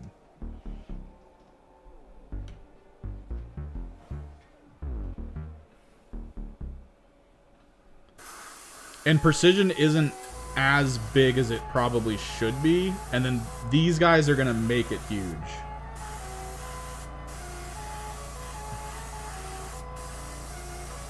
So people are going to need to start thinking about how to handle, in a tournament setting, how to increase their list's win percentage in games where precision exists. Either they're going to bring less champions and more units, which could shift a lot of power.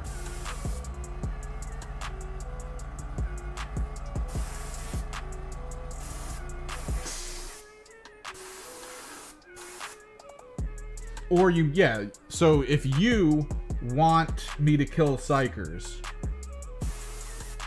then like that's a whole different story. And the thing is with precision, I can choose. I can aim for not your Psychers if I want.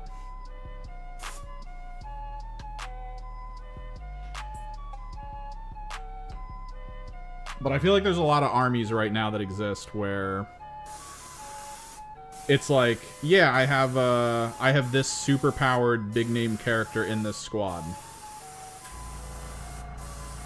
And he's very keenly important to the squad's survival and a lot of fun mechanics for my army. And then just a squad of tormentors appears next to it and melts him out of the squad. Doesn't need to get through the Terminators to get to the guy. Just straight up kills him. And there's something to it. You can just get a little more pink out. This is the last guy for pink. We move to Cobalt after this.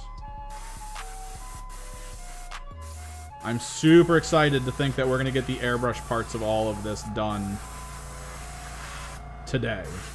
And we can just focus on painting the next couple days and get, I think, a 1500 EC army ready.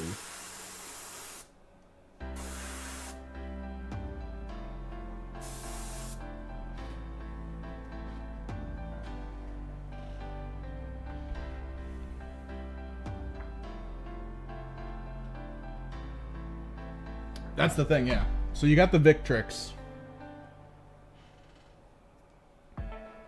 which is good. You'll probably see more champions being utilized that have, internal squads for themselves that you can put wounds onto. I fought a Calgar recently where he was trying to figure out the reason for the bodyguard, and I had to explain to him that if he ever runs into precision or something that can specifically target Calgar's unit out of that squad, it's super beneficial for him. And I know that Genestealer Cult actually has like characters kind of meant for that too, right? Like they have characters that can go in squads. I think it's the Icon Ward. He provides heroes in that squad with like Feel No Pain 4. Not against Psychic, not against Mortal. Just straight up Feel No Pain 4. That's all he gives.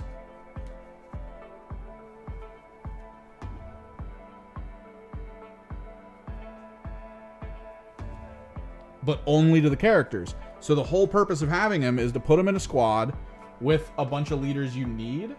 And then if somebody goes like, well, my sniper shoots your squad and picks your leader, you don't feel as bad when he's like, take 3 saves and you fail them. And then you're like, all right, 6 damage on a 4/4. It's like, okay. Not a lot of people use that right now because precision is so rare.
I think precision's rare enough is the trick.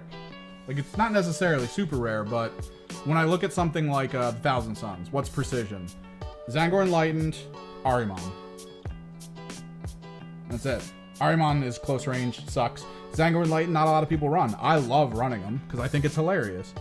So many people don't, especially in my local scene, they don't use precision to the point where everyone got used to the idea of, oh, let me just take my leader unit and just send it across the field at you. Right? Like, they're just like, oh, I'll just do this. And then all I do is get an angle on them and I kill the leader out of the squad.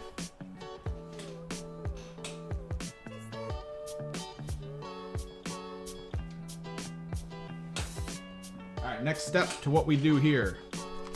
Cobalt Turquoise. This is what kind of provides that vaporwave look.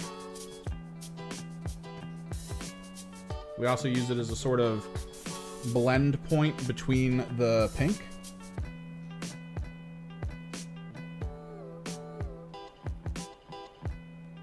What's up, Uni?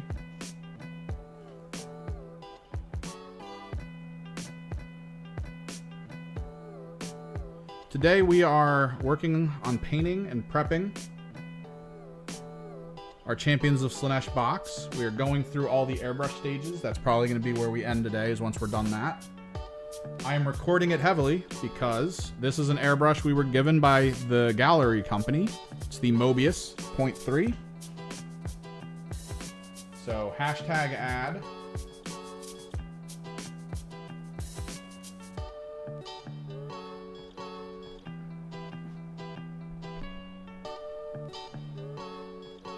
I really like how it works. Then again, it's... Oh, that actually is really smooth. Then again, it is like... I'm moving from an airbrush I beat the hell out of for 2 years now into an airbrush that's fresh out of the box. Perfect timing.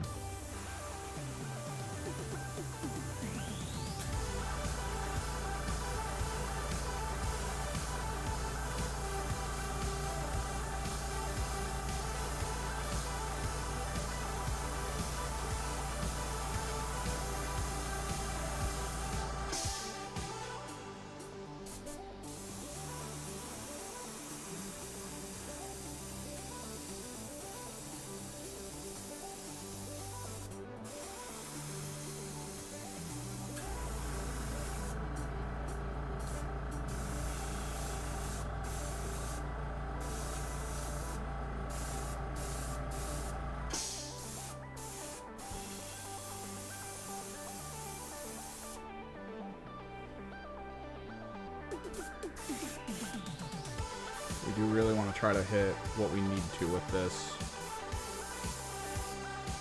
Because the purple is more of a top-down than anything else.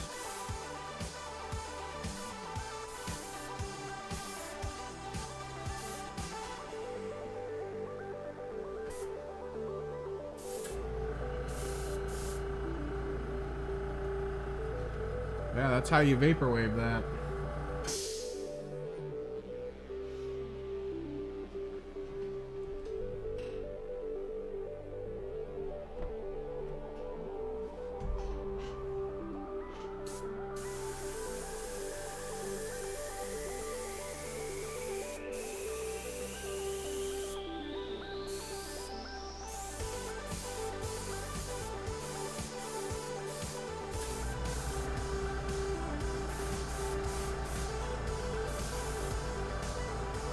So the cobalt ends up being kind of like a two-stage thing for this top part.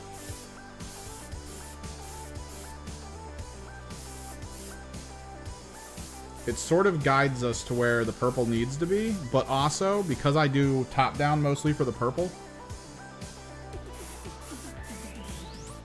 it also serves as a shadow color. And I do really like cobalt shadows on purple. It looks really nice. And this blend, the blend I'm getting off of this brush, super smooth. Very smooth. I'm happy with the out-of-the-box version. The thing with me with airbrushes is honestly the best reviews you'll ever get for an airbrush is a review that comes like a year after the person started using it.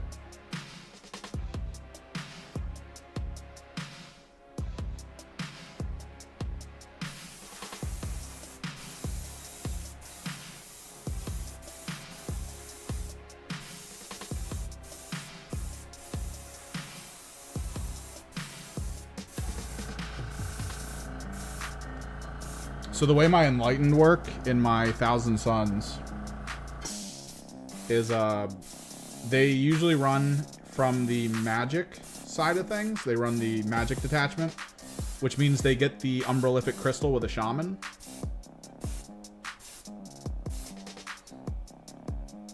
It allows me to turn one, pick that squad up and remaneuver them if I need to. So I can get line of sight on a leader and try to lethal precision it to death.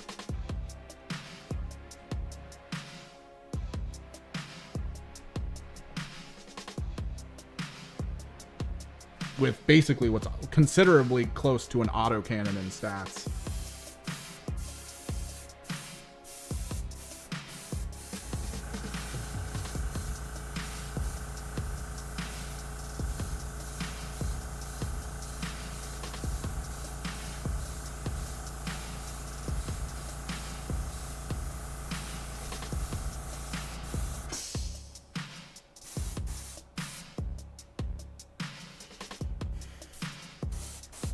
You hit someone with that, they change every thought they have in their head about their strategy. They're just like,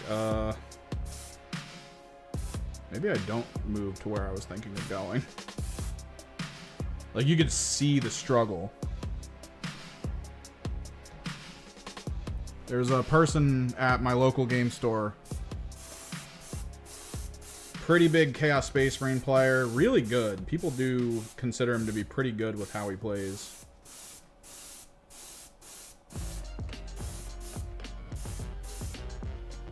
But it was early in 10th, and I remember him coming to the table with just like a squad of characters. He had 2 leaders in his whole army, and they were just on foot. And his whole thinking was like, this is fine. Even if he gets line of sight on my squads, I mean, he's gonna get like maybe a kill or 2, and it's not that big of a deal.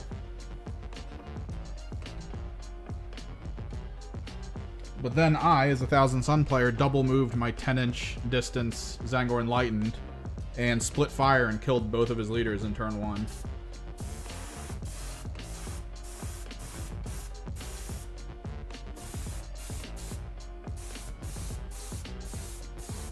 I was going to be having none of that.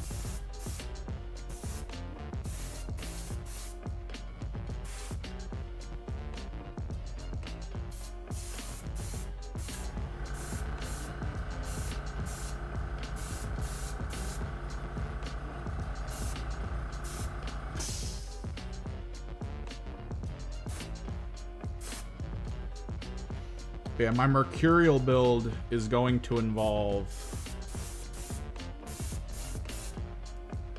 a leader who has the 2-squad or 2-squad redeploy. That's a big one. Definitely gonna be focusing a bit on that.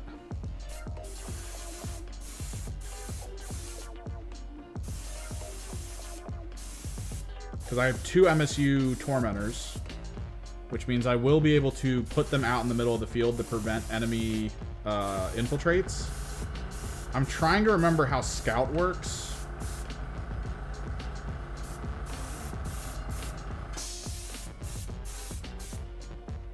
Because I know they changed how the redeploy step works.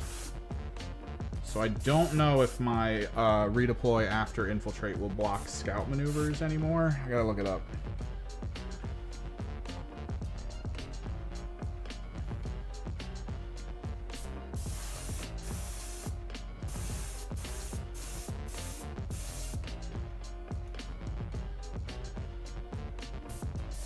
No, I know, but I thought they put it all into a phase, because redeploy is also a pregame thing. But did they put it in, like, just at the top of the first command phase? Is that what they did for Scout? I gotta look it up. Because if it's just at the top of the first round, then yeah, redeploy won't prevent Scout movement. I'd have to leave them in place. I don't exactly want to do with my MSU Tormentors. They're meant to just go do stuff. No, it's not. So, if a squad, what I tend to do with my GSC, right, is if I know someone has Scout, I surround at 9 inches their entire deployment state. And historically, it was like, okay, well, that means they can't scout, because like that was all kind of done right at the beginning. But then they changed it so there is a redeploy step now, which I think might happen before scout. So it probably kind of ruined that fun plan.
Well, infiltrate occurs in deploy. So yeah, the redeploying of infiltrated units won't really prevent scouting. I have to leave them there.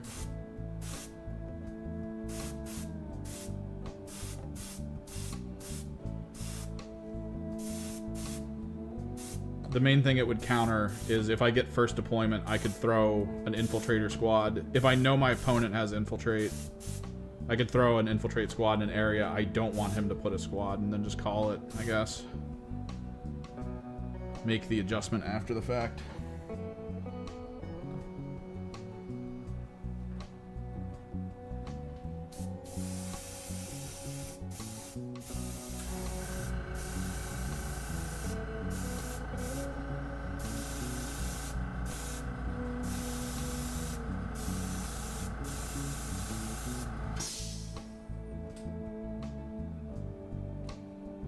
I don't think so.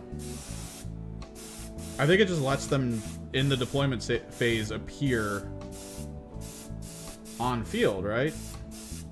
At least that's what everyone's been doing that I've been watching. I can look it up again though.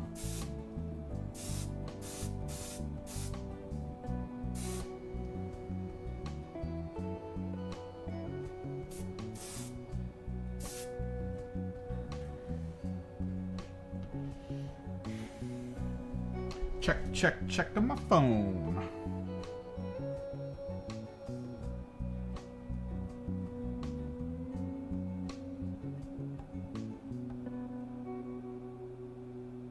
My hand is covered in so much paint. Infill.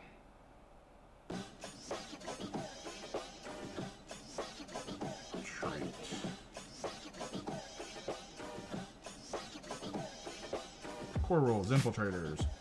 During deployment, if every model in a unit has this ability, then when you set it up, it can be set up anywhere on the battlefield that is more than 9 inches horizontally away from enemy deployment. And enemy models.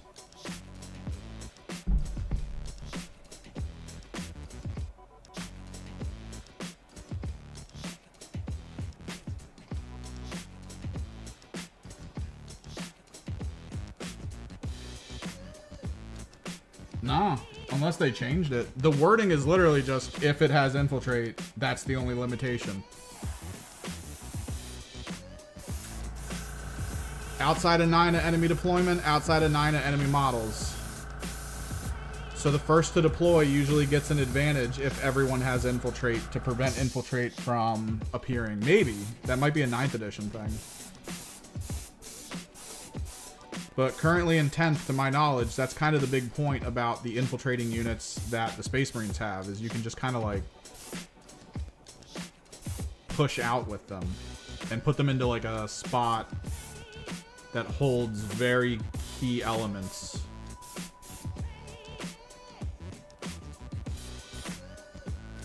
Since Space Marines aren't exactly super mobile all the time, some of them are, but just not a lot of them.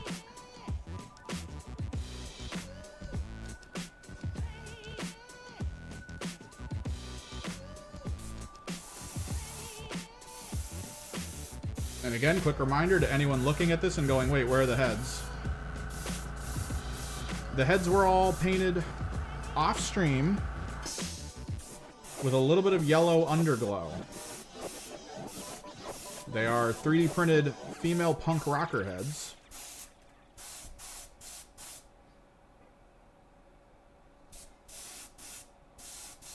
I might need to make some adjustments to them. I feel like they sit too high.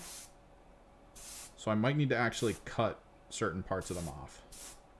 Maybe even apply green stuff to the neck.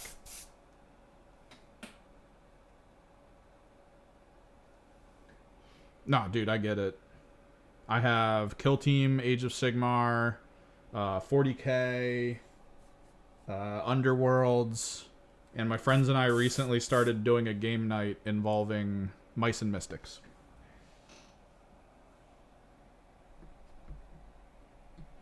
Not only that, but within 10th edition, I have Genestealer Cults, Thousand Suns. I now am going to be doing Emperor's Children. I have Chaos Knights and Chaos Demons. Explicitly the Tzeentch side.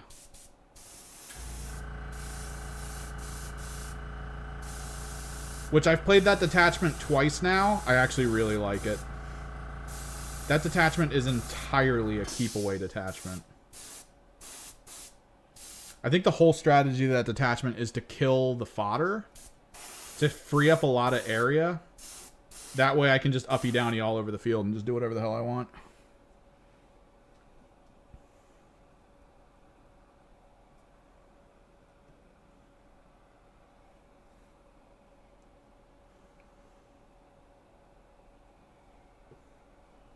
Like, I just used them against Imperial Knights, and he had a Canis Rex. I didn't touch the Canis Rex. I killed all of the little knights and just started going wherever the hell I felt like it.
Oh no, the music.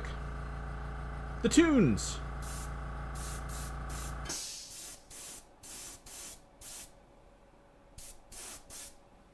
Oof.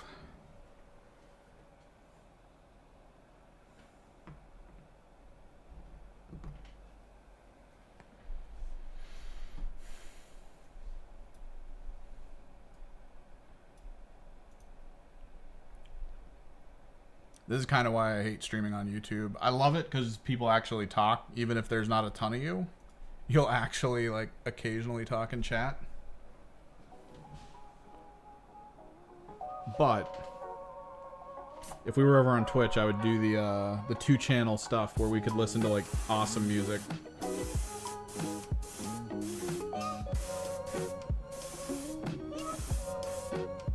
Without fear of DMCA repercussions.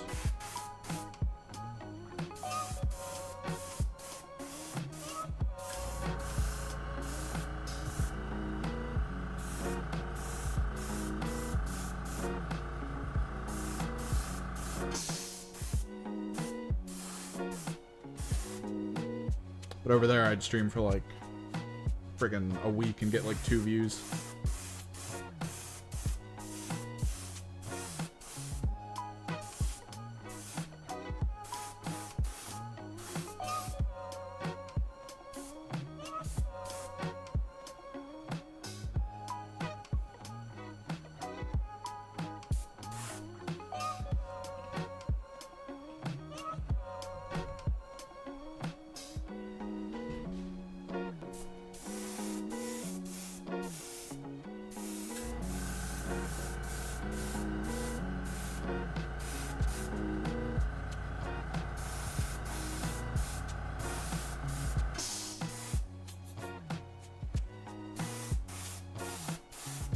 We're thinking of playing Black Fortress. Apparently my buddy found a copy of it. I was bringing it up because they were talking about maybe trying to do a narrative kill team type thing with co-op, which is something I've always talked about in our community. The idea of generating a sort of kill team RPG, kind of like the Spec Ops of old.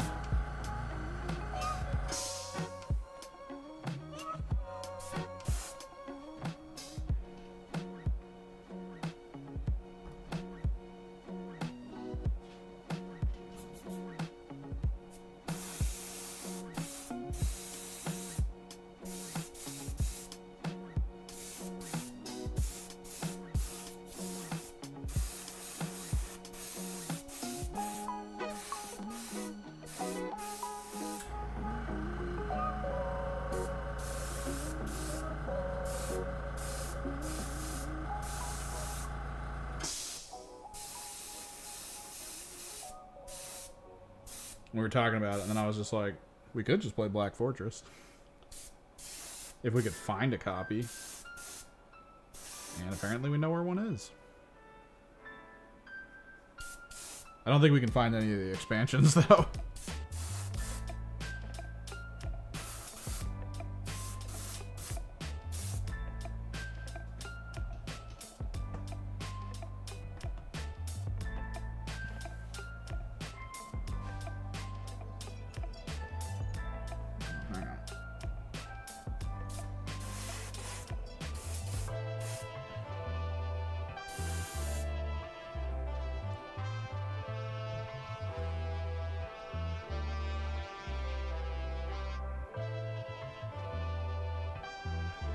So, with a lot of Eldari stuff, I lean into the thing my buddy did with his.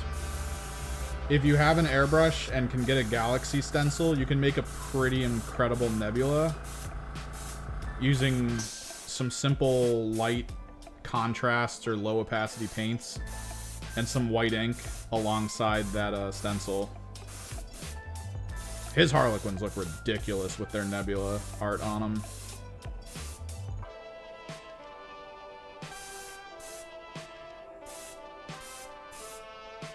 Looks so good. Are you trying to match your army though? Like, what does your army got? Or is this just like a one-off fun project?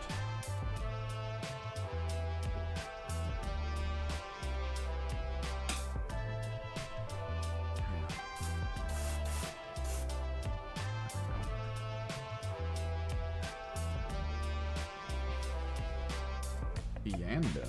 Alright, hang on. I'm trying to remember the Yandon color scheme.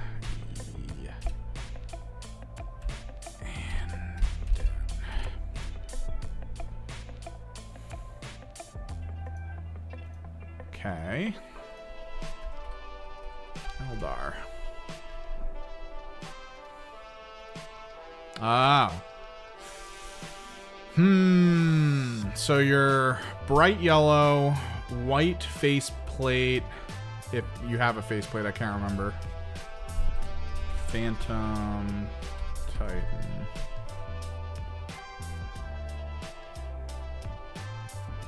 Armor cast. What am I looking at? Did you do the white faceplate? Or did you do like something different? Since it kind of has like a visor look.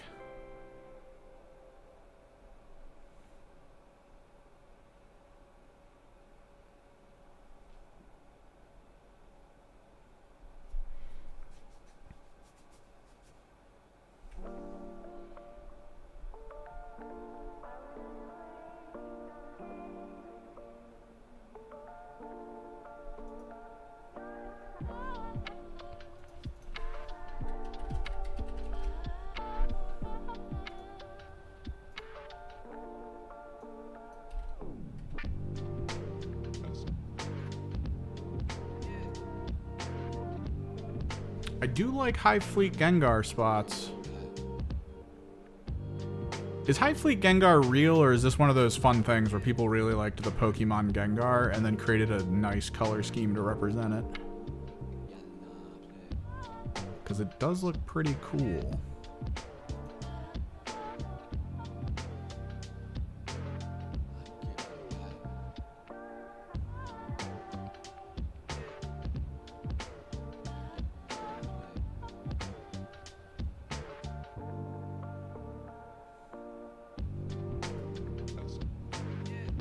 I am liking the Gengar spots.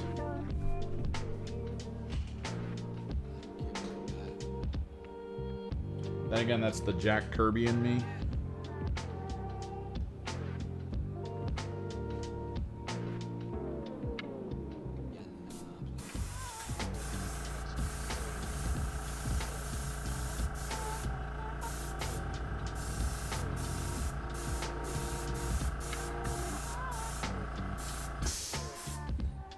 Damn, that is smooth.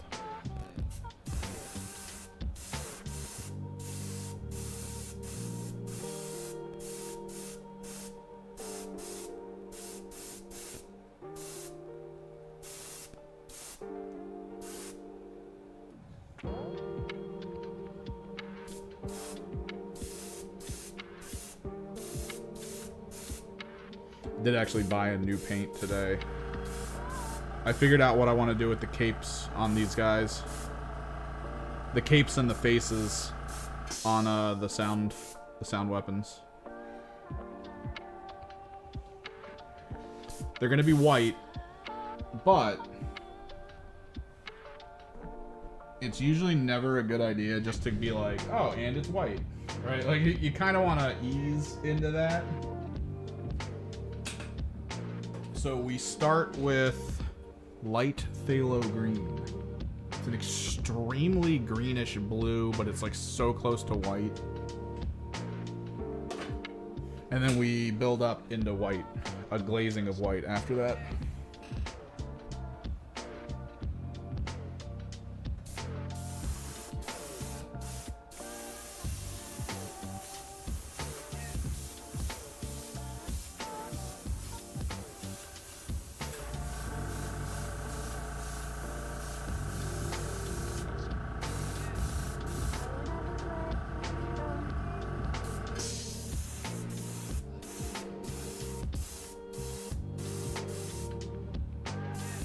He is a psyker, though.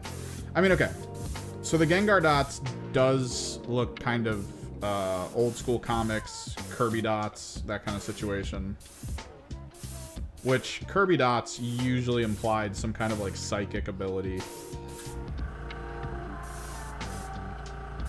Some kind of power.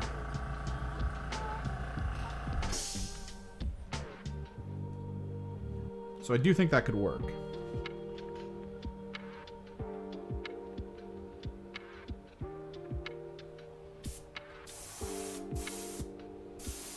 That's the trick. So are you just doing yellow? Where are you applying the blue at all that Iandon has?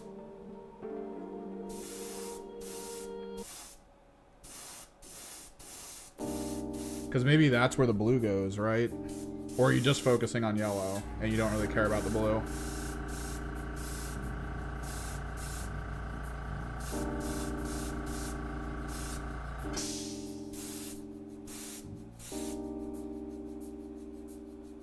Okay, so the trim's blue, so probably no blue dots in the yellow.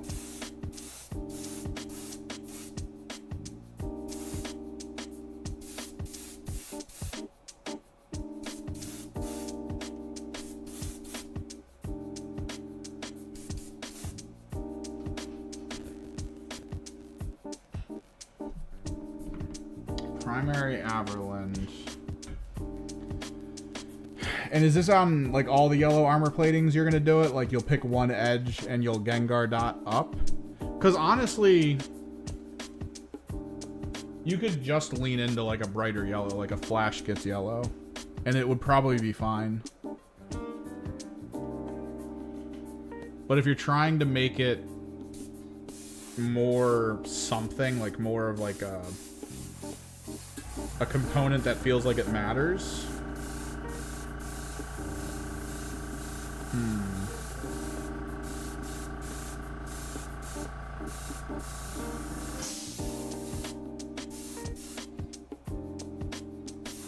Let me think.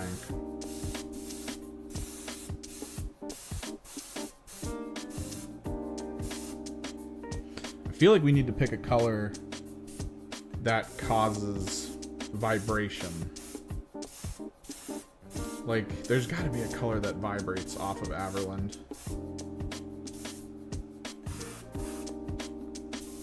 I don't know if you've ever heard of vibrationary color. There's complementary and everyone knows, like, oh, opposite side of the color wheel kind of situations. But sometimes if you put a certain color next to another, it hurts your eyes.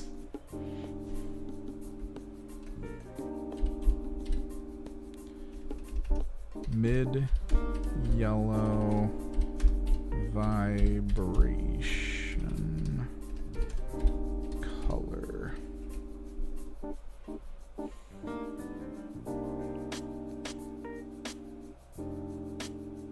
Color is energy. Exploring chromatic vibrations.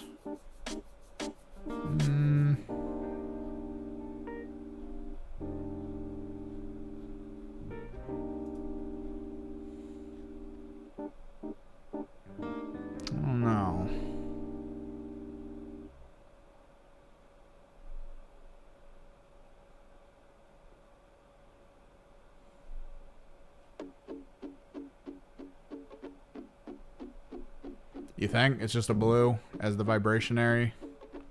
It's not complementary? Yellow. Complementary color. Purple or violet? Okay, that's why you're thinking lavender. It's so close to blue is the problem. And blue's already there.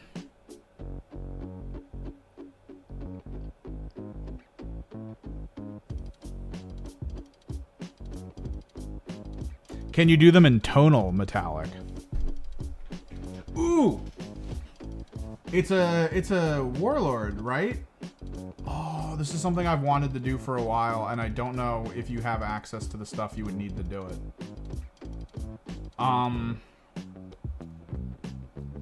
If you have shifter paint, make the Averland Sunset slightly lighter, and then mix it with shifter, and then create a sort of hexagonal mark stencil in areas, and then hit that with that. That way, from certain angles, it looks like there's almost this hexagonal shielding of energy that just kind of appears in certain lights around the actual components of the night. Something I've been thinking of doing if I ever got like another night is to try to create areas that look a little tonally different, where you're like, is that a little off? But then the light hits it and it like shines like a blue or a yellow or a red.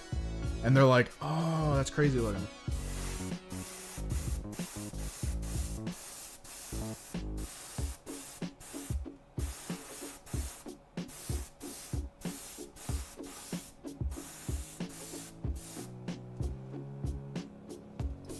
Sort of. But not all over. That's the thing. Like, the rest of the night at times visually looks just like, you know, like a matte color. It is the color it is. But then when you get hit by certain light, you're like, oh shit. That thing's got some kind of like energy shielding around it. That's sort of what I'm doing with my demons. I always try to either apply shifter at the end or just before the zenithal. Because for like the big birds, I don't know if you'd want to do that. That'd be weird looking to it. Like, it, that feels like excess is my thing. Like, if it's all just like a shiny pearlescent coat, it's like, okay. Although that could be cool. If it's thin enough, it could be cool, because then that rim lights it a little bit, which is interesting.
When you say clear pearl coat, is it just a pearlescent? So when the light hits it, you'll see either, what is it? Like pinks, blues, magentas, a little bit of purples. Like what kind? Because I know shifter is kind of like pearlescent, but it focuses on specific wavelengths of color to be the reflected.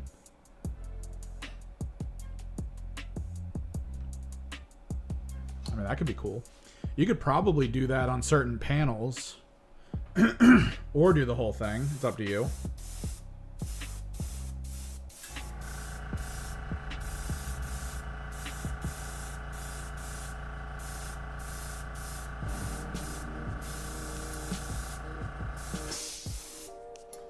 Speaking of Chaos Demons, I wonder if the person from the store is ever going to remember. I should probably... This is on me a little bit. I know who he is on our local Discord, so I could just message him. Supposedly he has like 1.5 squads of screamers, and I need 2 squads of screamers. And he said he'd give them to me for like pretty cheap, because he just never needs them, and they're just sitting in a box in his basement.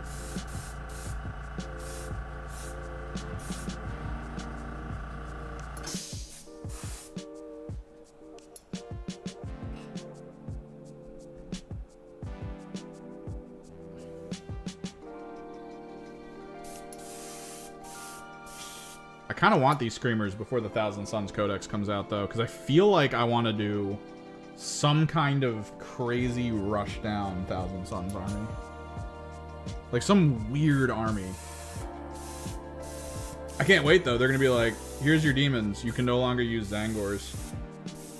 I'm going to be so mad. They're just unwriting beastmen from the universe.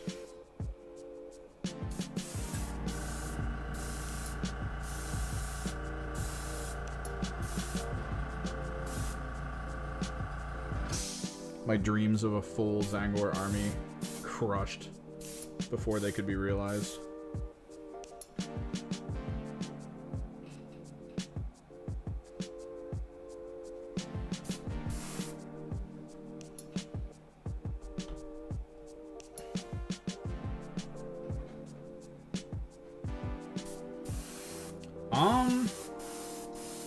What application methods do you have? Do you have an airbrush? Because there's pearlescent ink that I have used that looks so stupidly good. And ink does kind of like a pseudo varnish effect to things. Although Turbodork I heard is pretty good. Turbodork will probably be fine. I don't see why Turbodork would underperform.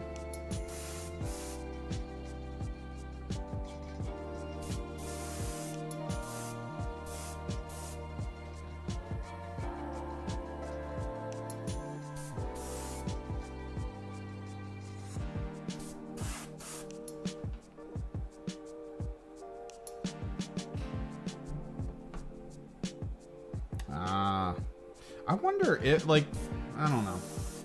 I wish I knew if there was like a can of pearlescent paint. We have an art store near me that does have a very serious collection of graffiti frickin' spray paint cans, like really good quality ones.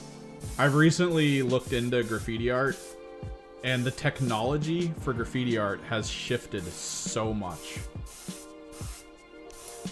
And the store that's near me has like all the really good kind of can approaches where it has like all the different nozzles and attachments and like fun little tricks you can do to like get more out of your graffiti can. I wonder if those sell a pearlescent.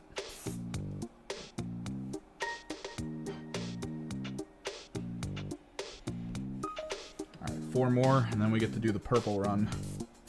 Purple run is a 2-stage. We're going to be using white ink.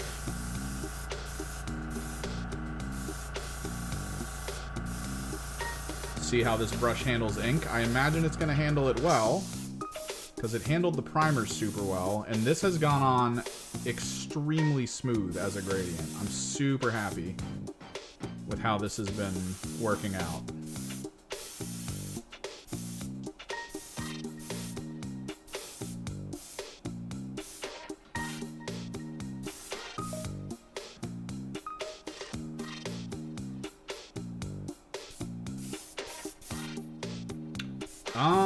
When it comes to pearlescent inks and stuff, like anything ink, right, for special effects, yeah, you don't need a good airbrush.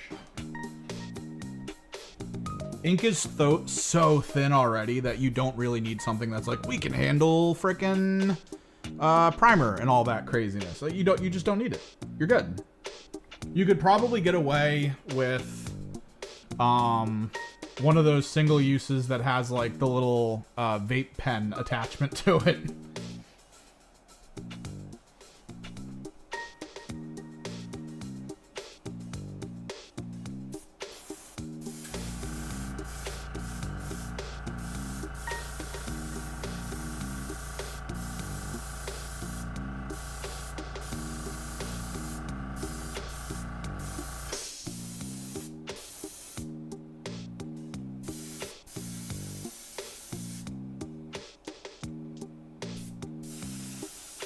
My one buddy purchased one. Squidmar Games was like, these are really good. So he was like, I'm gonna buy one. And then he used it. And he was like, alright, I could see this being good. But I kind of want an actual paintbrush to do what we're trying to do here.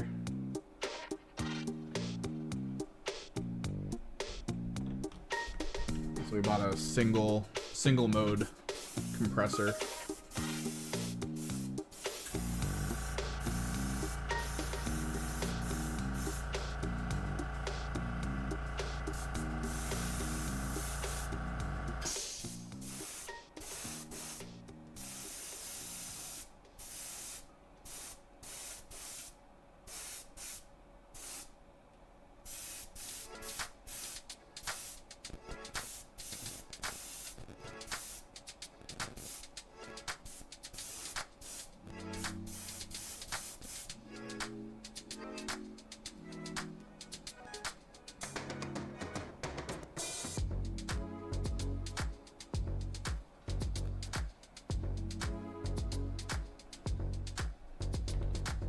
I think applying an even coat of pearlescent to either the panels or the entire thing could be pretty cool.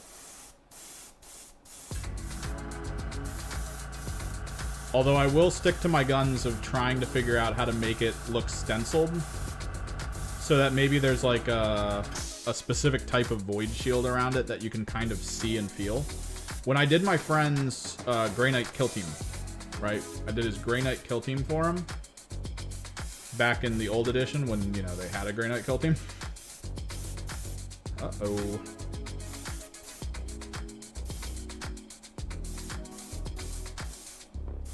I ended up doing like a platinum kind of metallic on it.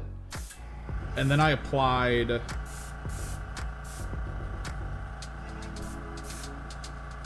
This is the last guy before purple.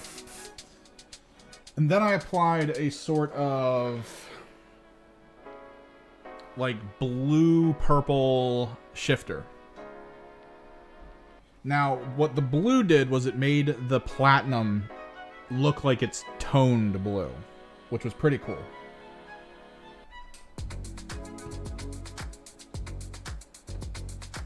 That was pretty fun.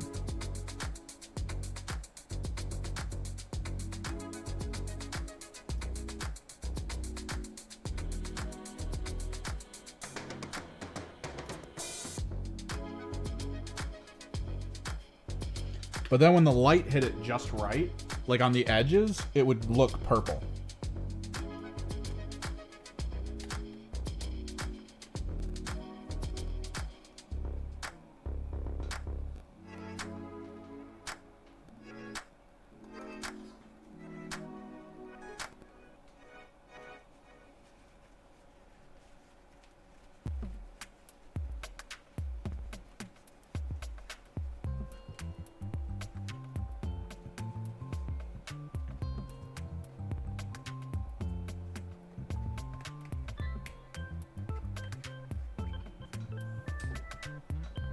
What the hell is this?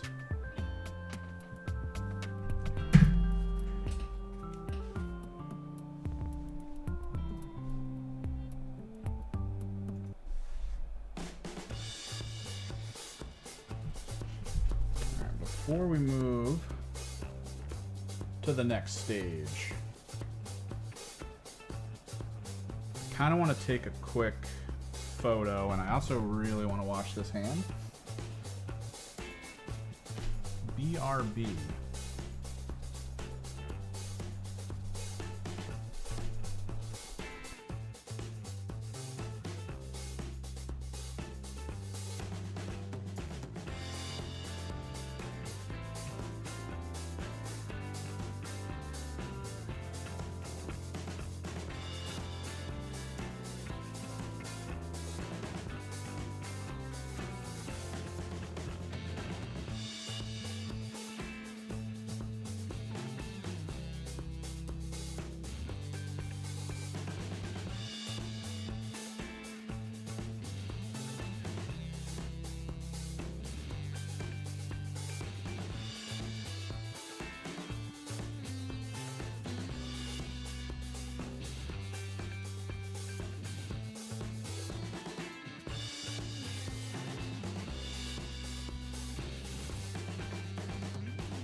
is going to be kind of a sneak peek. A little behind the scenes moment.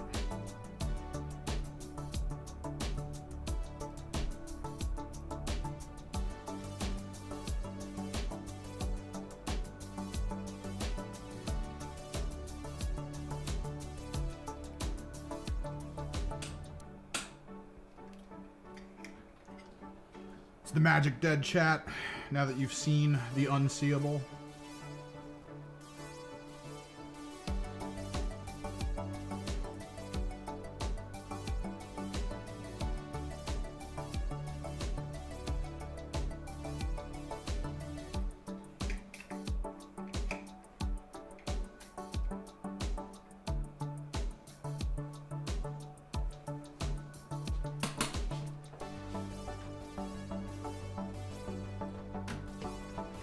Technically shooting B-roll for video.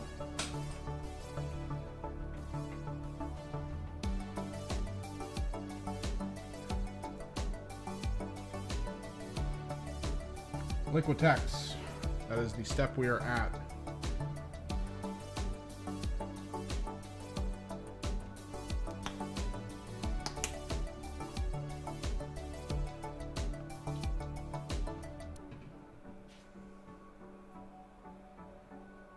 So I need to make sure this cobalt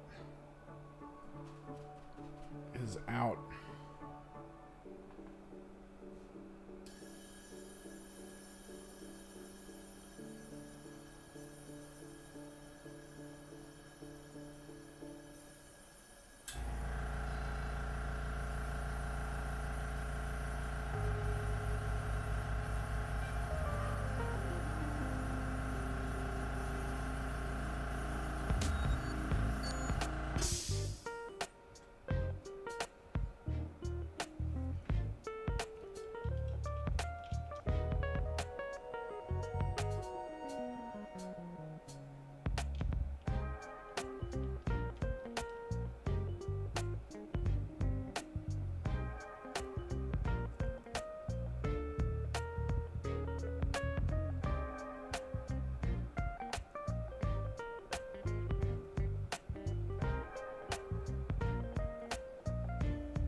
We go.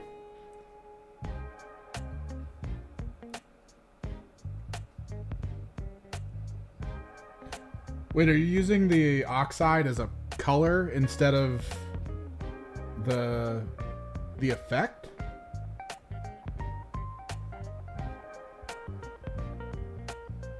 Because I thought they had a paint that was the color of Nihilic, that so you could just use it as a color. Because Nihilic oxide's a little runny.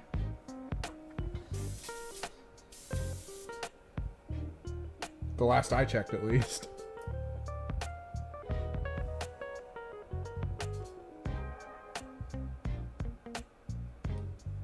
I do like teal. I'm falling in love with teal. So, Sybarite green is really close to that. I've started using Sybarite green in a lot more stuff than I thought I'd ever would.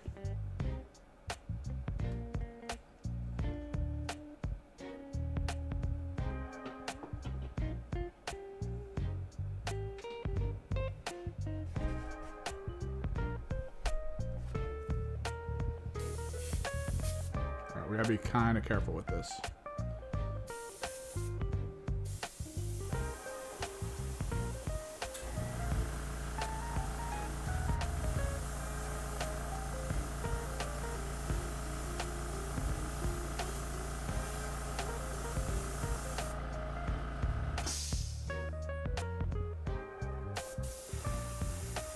This is more about the fact that it's zenithal than anything else. But technically this is only for the armor, so I don't need to hit too much else other than the armor plates and backpacks.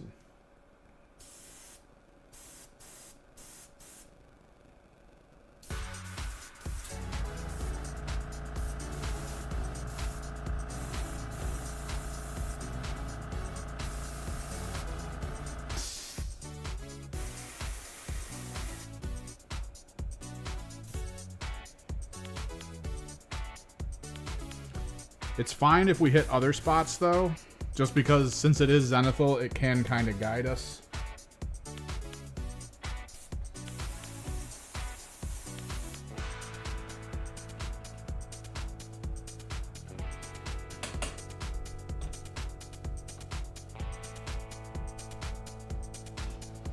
I just need to make sure that there's enough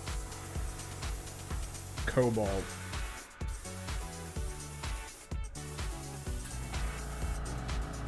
Kind of between this and the pink.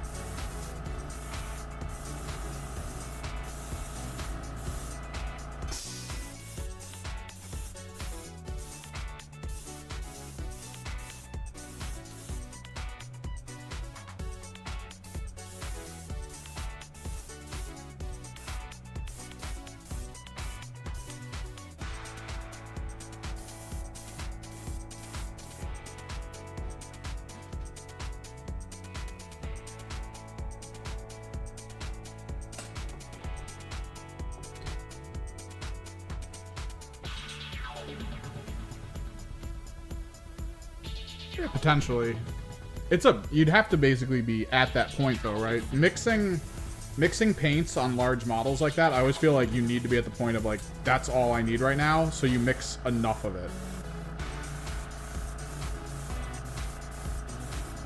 That way you don't have to mix again, and then, you know, like, not have the color you need and be really sad when something looks a little too different. It's usually the big avoidance moment for a lot of people.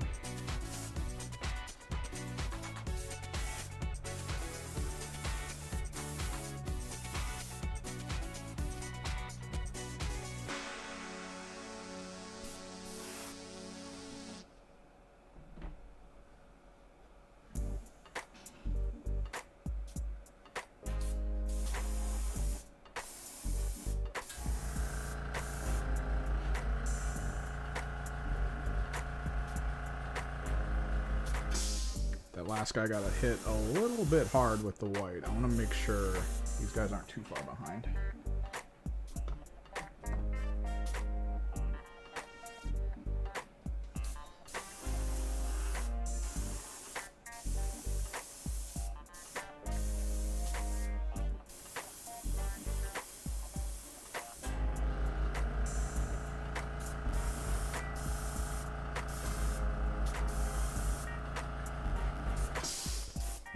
I'm not gonna lie, applying white ink as a zenithal is probably one of my favorite parts of airbrushing.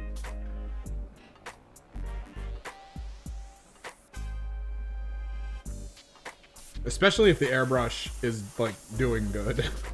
This airbrush is doing really good with it. It's even getting parts of it as, like, a slightly cloudy white. So, like, a mid to low opacity.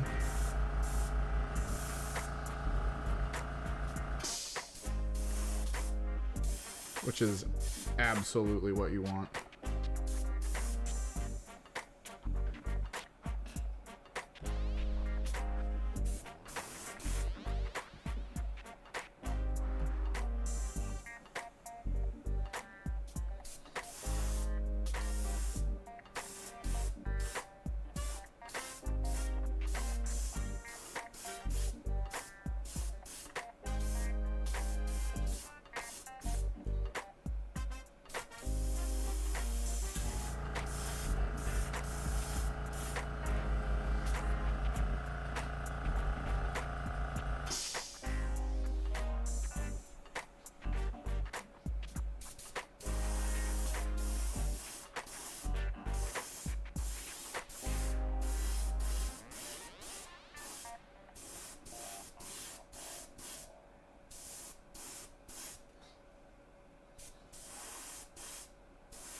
Whew.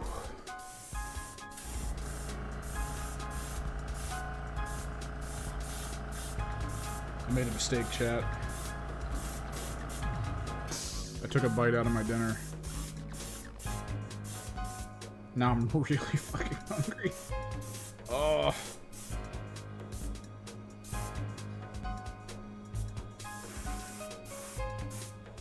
My brain's hitting me with the, yo, let's blow this off. Let's go do something else. Let's get some food, bro. So hungry. And it's right there.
So the next couple codexes are the rest of the Pantheon.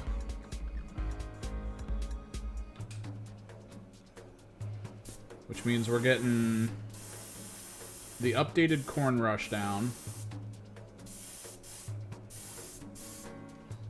So you're gonna get 2 Chaos Rushdown focused armies.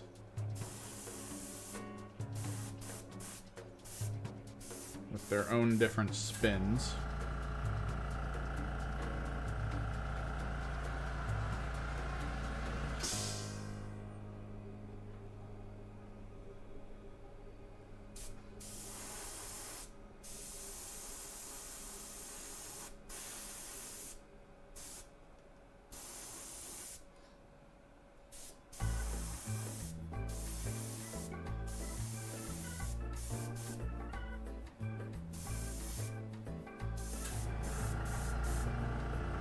We're going to get the absurd durability of Death Guard. But I wonder how they're going to rein it in again. I remember everyone was complaining about the loss of Feel No Pain. But then Death Guard just existed in a dominant fashion in a lot of competitive play. Just because of how hard they are to shift.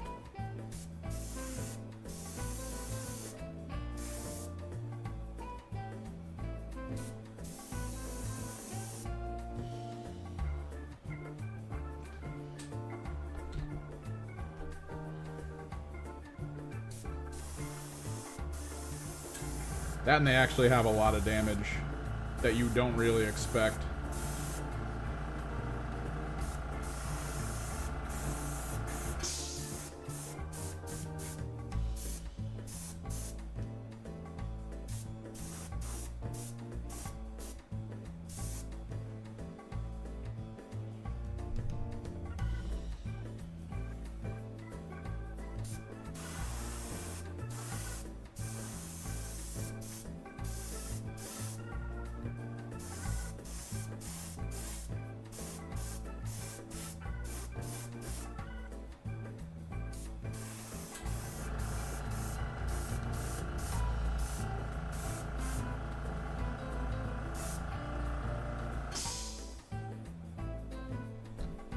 So the assumption a lot of people are having right now is that they're going to kind of nerf some of that, right?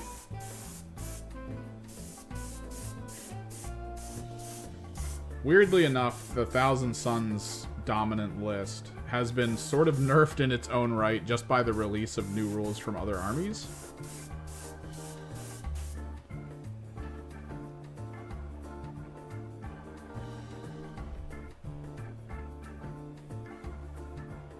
So that kind of put my Dusty Boys in their place.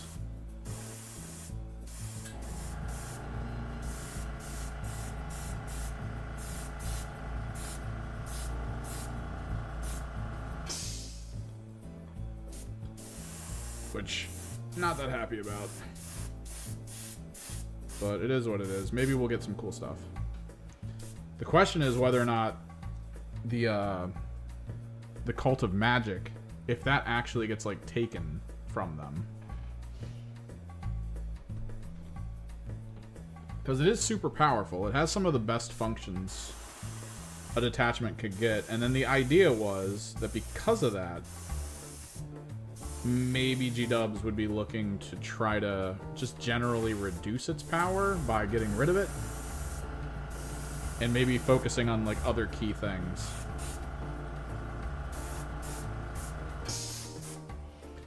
Which, to a degree, I'm kind of all for that at this point.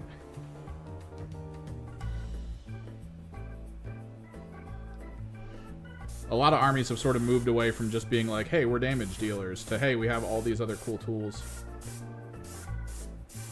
To the point where that being this like, general way of playing Emperors, or Thousand Suns, being like, oh, we have all these tools. That's what makes us awesome. Now everyone has tools. And the Thousand Suns just feel kind of like off to the side.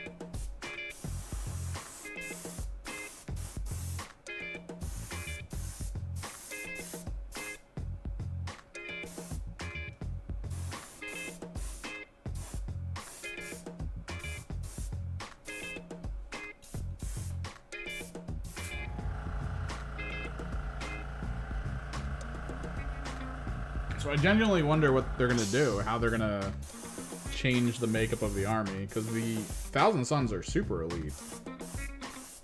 They just, I don't know, they don't feel like it anymore.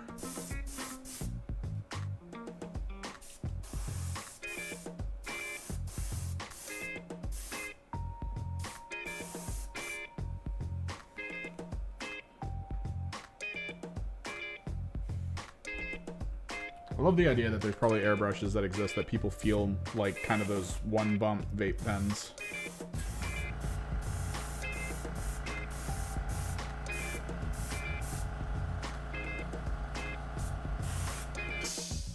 You just do like one color, then throw it out.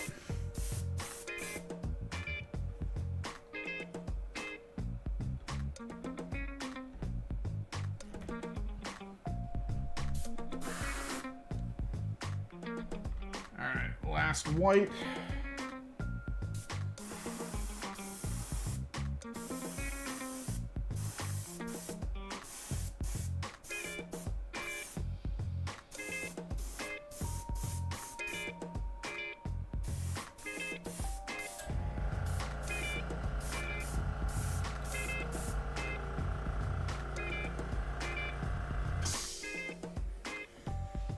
Clean this out. And we hit it with the final airbrush color. We might do effects in airbrush later. I do think some of the glowing effects, like the plasma guns, I might actually go back in.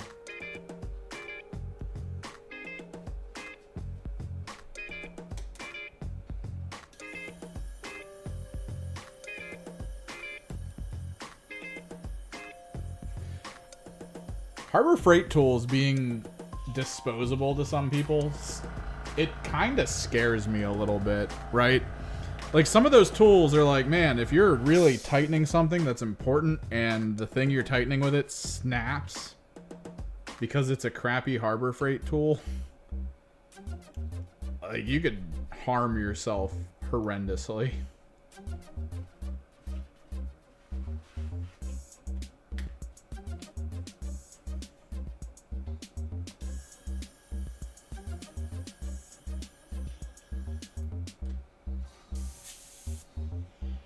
Like, we used to use Harbor Freight tools for console repairs.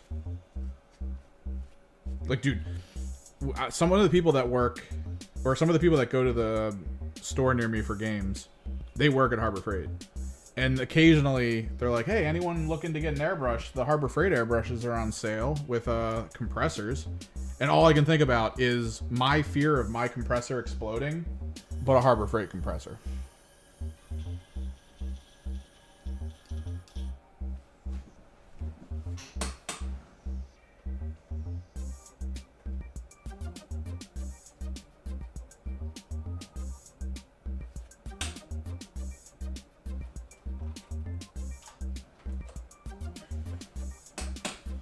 Fluorescent purple.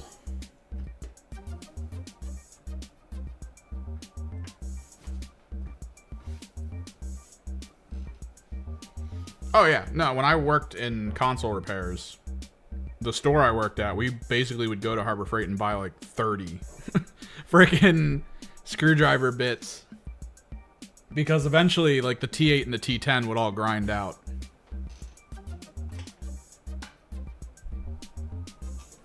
Get some of this food in me. I'm freaking hungry. ASMR time, baby. Nom nom nom.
Oh, so delicious.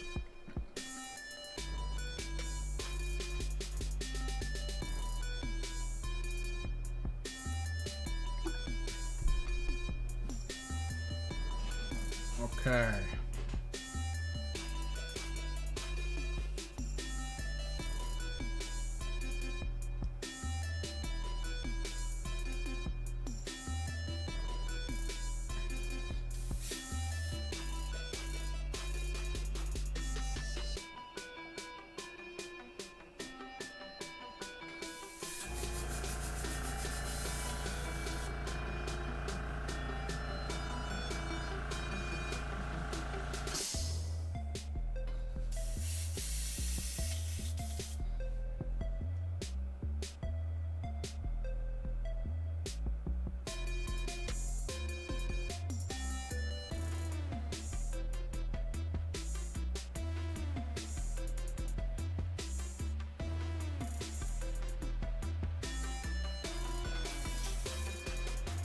I like this. So my old splash guard on my last airbrush, however it was designed, the paint would hit it and dry like super quick. So this would like get filled.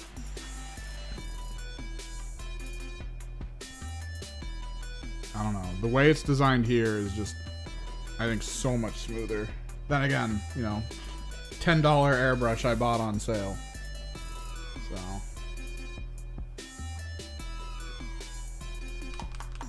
wasn't looking for God tier. You adapt to the downsides.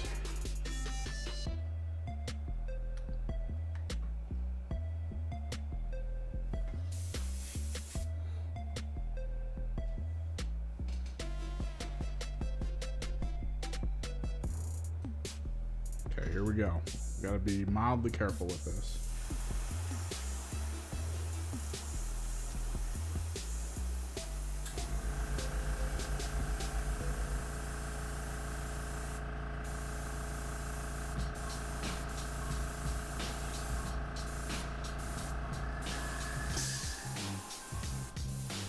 We mostly only need to really hit parts of his armor,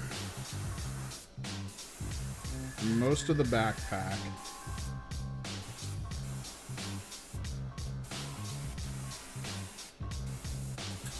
What's good is it's very low opacity, so I'm not really pressed about it hitting parts on like his midsection or in the cobalt.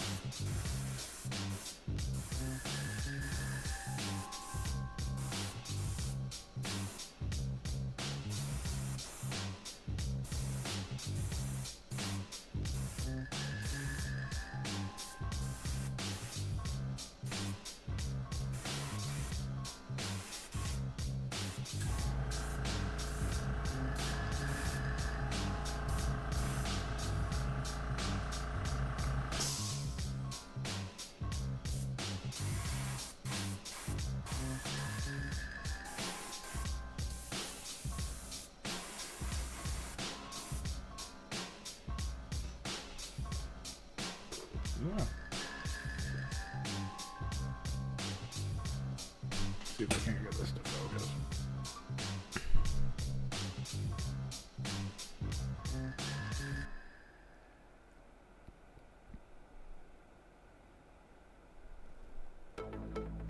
Again, it's mostly for the armor plating and the backpack. Like, this is going to end up being kind of that molten yellow, similar to how Fulgrim's weapons are. A lot of this is going to be non-metallic gold. I just really want to get this fluorescent purple as like a smooth application.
recordings after the Zoom.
I'm not sure, because now we're going into the realm of I kind of would need to see it to like make a live decision, right?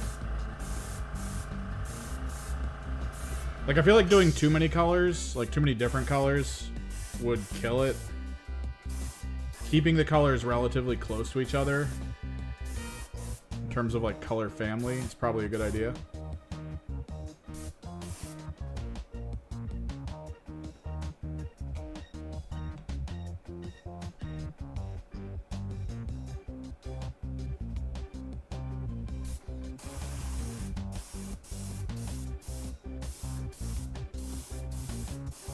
Because you're kind of keeping it in the blues and the teals. Going lavender might be too far.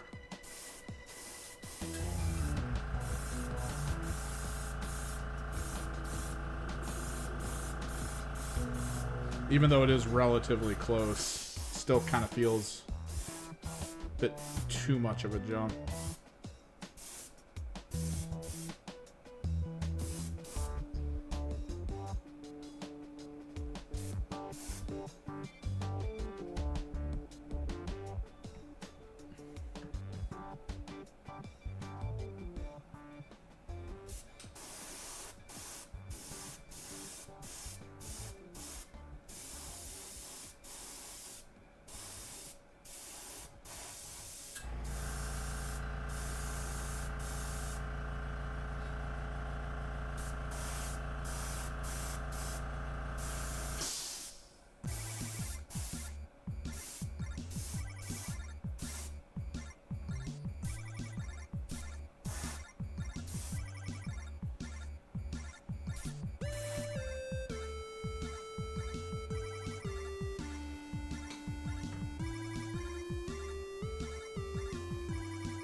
you're gonna do a super base. You're actually putting a giant base together for it,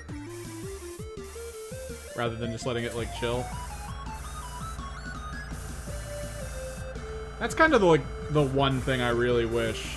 If I had a Warlord Titan and I actually wanted to put in like the month of time to make it look like a 1,000 Sun Warlord Titan, that would probably be it. I would figure out how to make it look like it's like stepping over top of some ancient Egyptian structure or something. It would look really cool.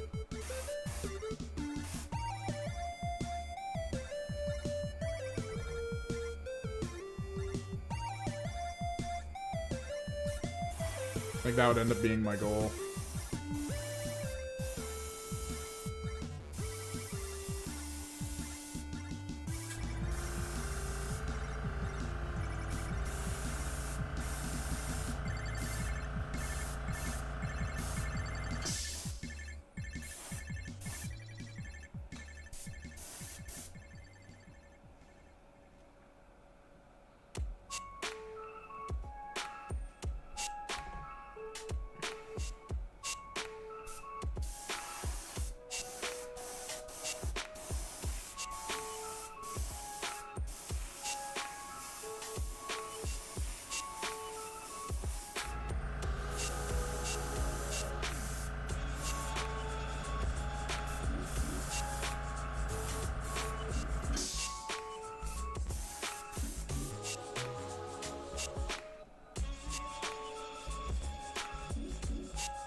No, yeah.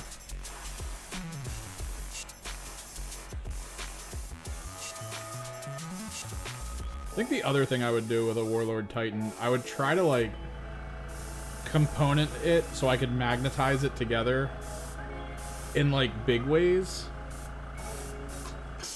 Right, like you would basically have it kind of completely apart as you're going somewhere, and then you'd put it together like a freaking gun out of a case.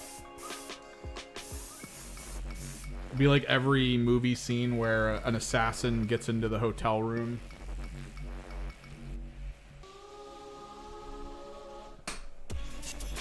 And then like he starts pulling apart components and just putting them all together into like a giant sniper rifle.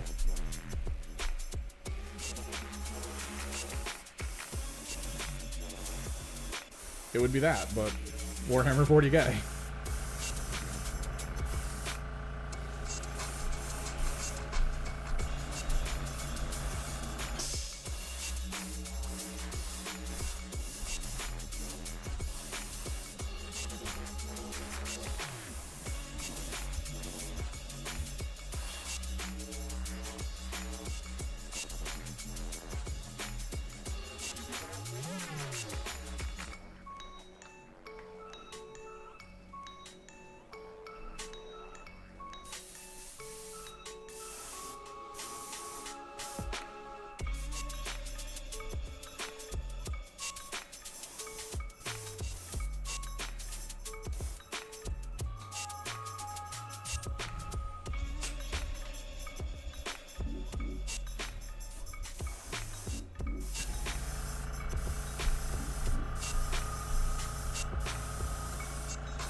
melting through them now. I don't know what it is. It's like the brush got to a point where it stopped spewing out all the paint in like no time flat. Probably because I made adjustments to the needle limiter, which is nice.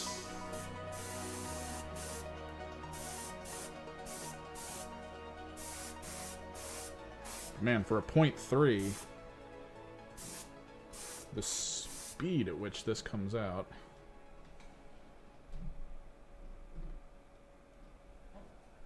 Quite insane.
We're gonna finish up just in time for me to do my editing job. Jesus, I did not know it was this late.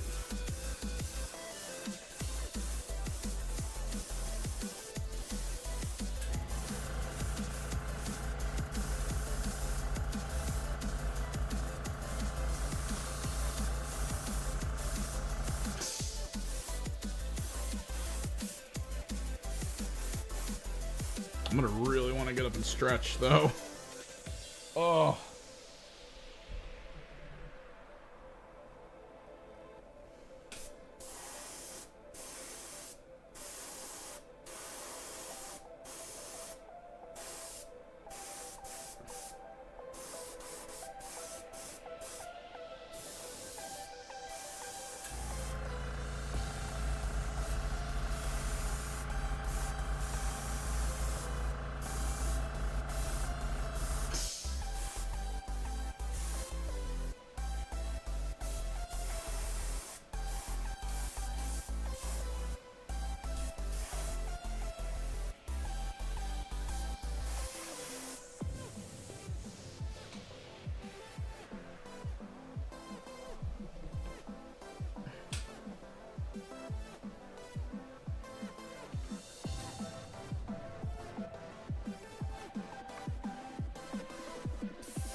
Damn.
Last one.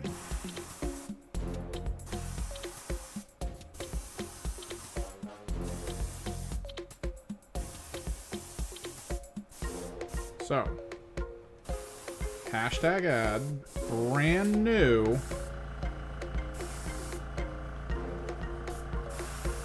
Gaahleri Mobius 3mm brush.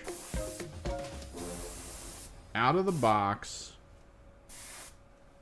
immediately into the priming and painting of 20, 32, 33 models. One sitting, one go, minimal cleaning between uses. Minimal.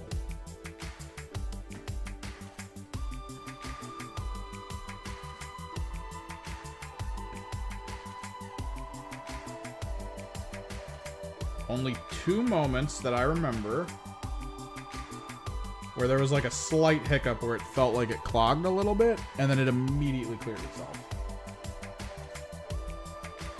There was the oddity at the beginning where I felt like it was draining its the paint way faster than I expected. But after adjusting the restrictor for the actual pin, that seemed to go away. I just needed to get used to the speed that it comes out. A lot of really cool functions. When I go to actually clean this, I'm basically going to pull the cup off. And we're going to focus on cleaning the actual tube out without the cup interfering. So there's a lot of really good little mechanical things with it. Runs smooth. I think one of the biggest hurdles is going to be when I put it through its first actual cleaning, when I actually disassemble it and reassemble it. Because if there's something about the machining process of building it that makes it good the first time, but then kills it if you personally try to clean it, that could be an issue, but we're not there yet.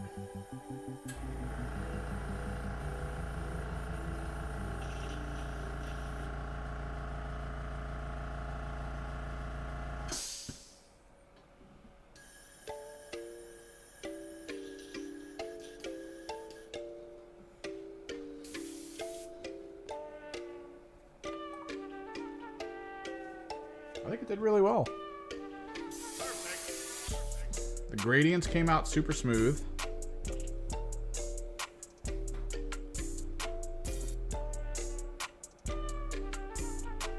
The airbrush itself worked really like smoothly, like just efficient.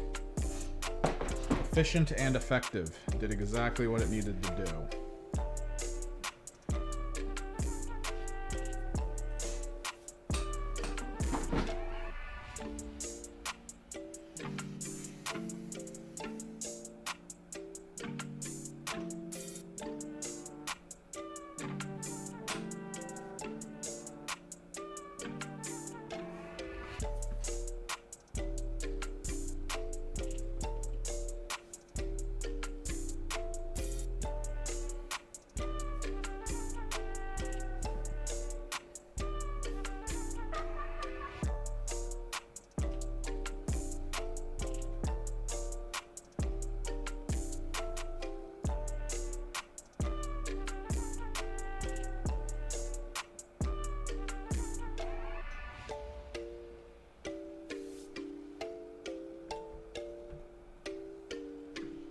At this point, we really are in the stage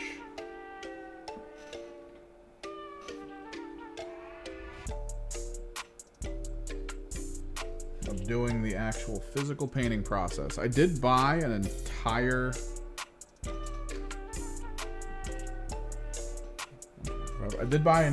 new thing of brushes so that we have a pretty smooth collection of brushes to kick into for that.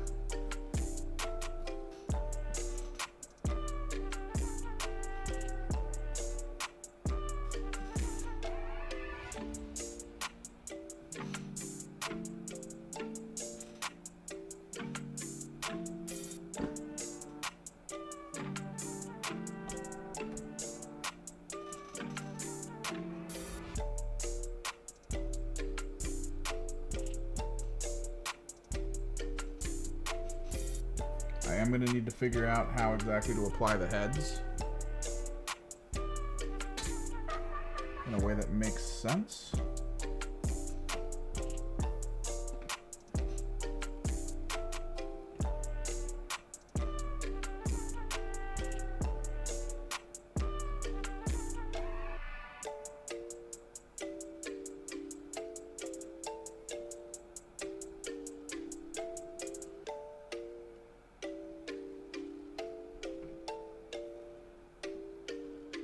Also gonna need to grab some B-roll of these guys.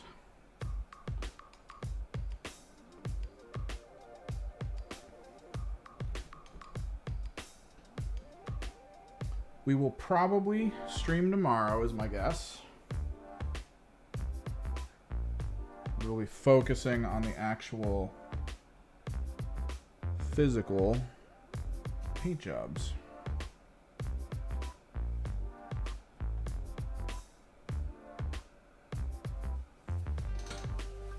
Oh god, my back. Oh. I need to stretch before I have to edit. I'll post some pictures up of these on Discord. But yeah, thanks to Gaahleri for sending me an airbrush to test out. I will have to throw some stuff together to talk about it for my initial use. That's a weird. Oh. Honestly, I'm impressed with the off-the-rack version of it. So this was pretty good. Till next time, guys. Hopefully tomorrow. I am hungry. Later.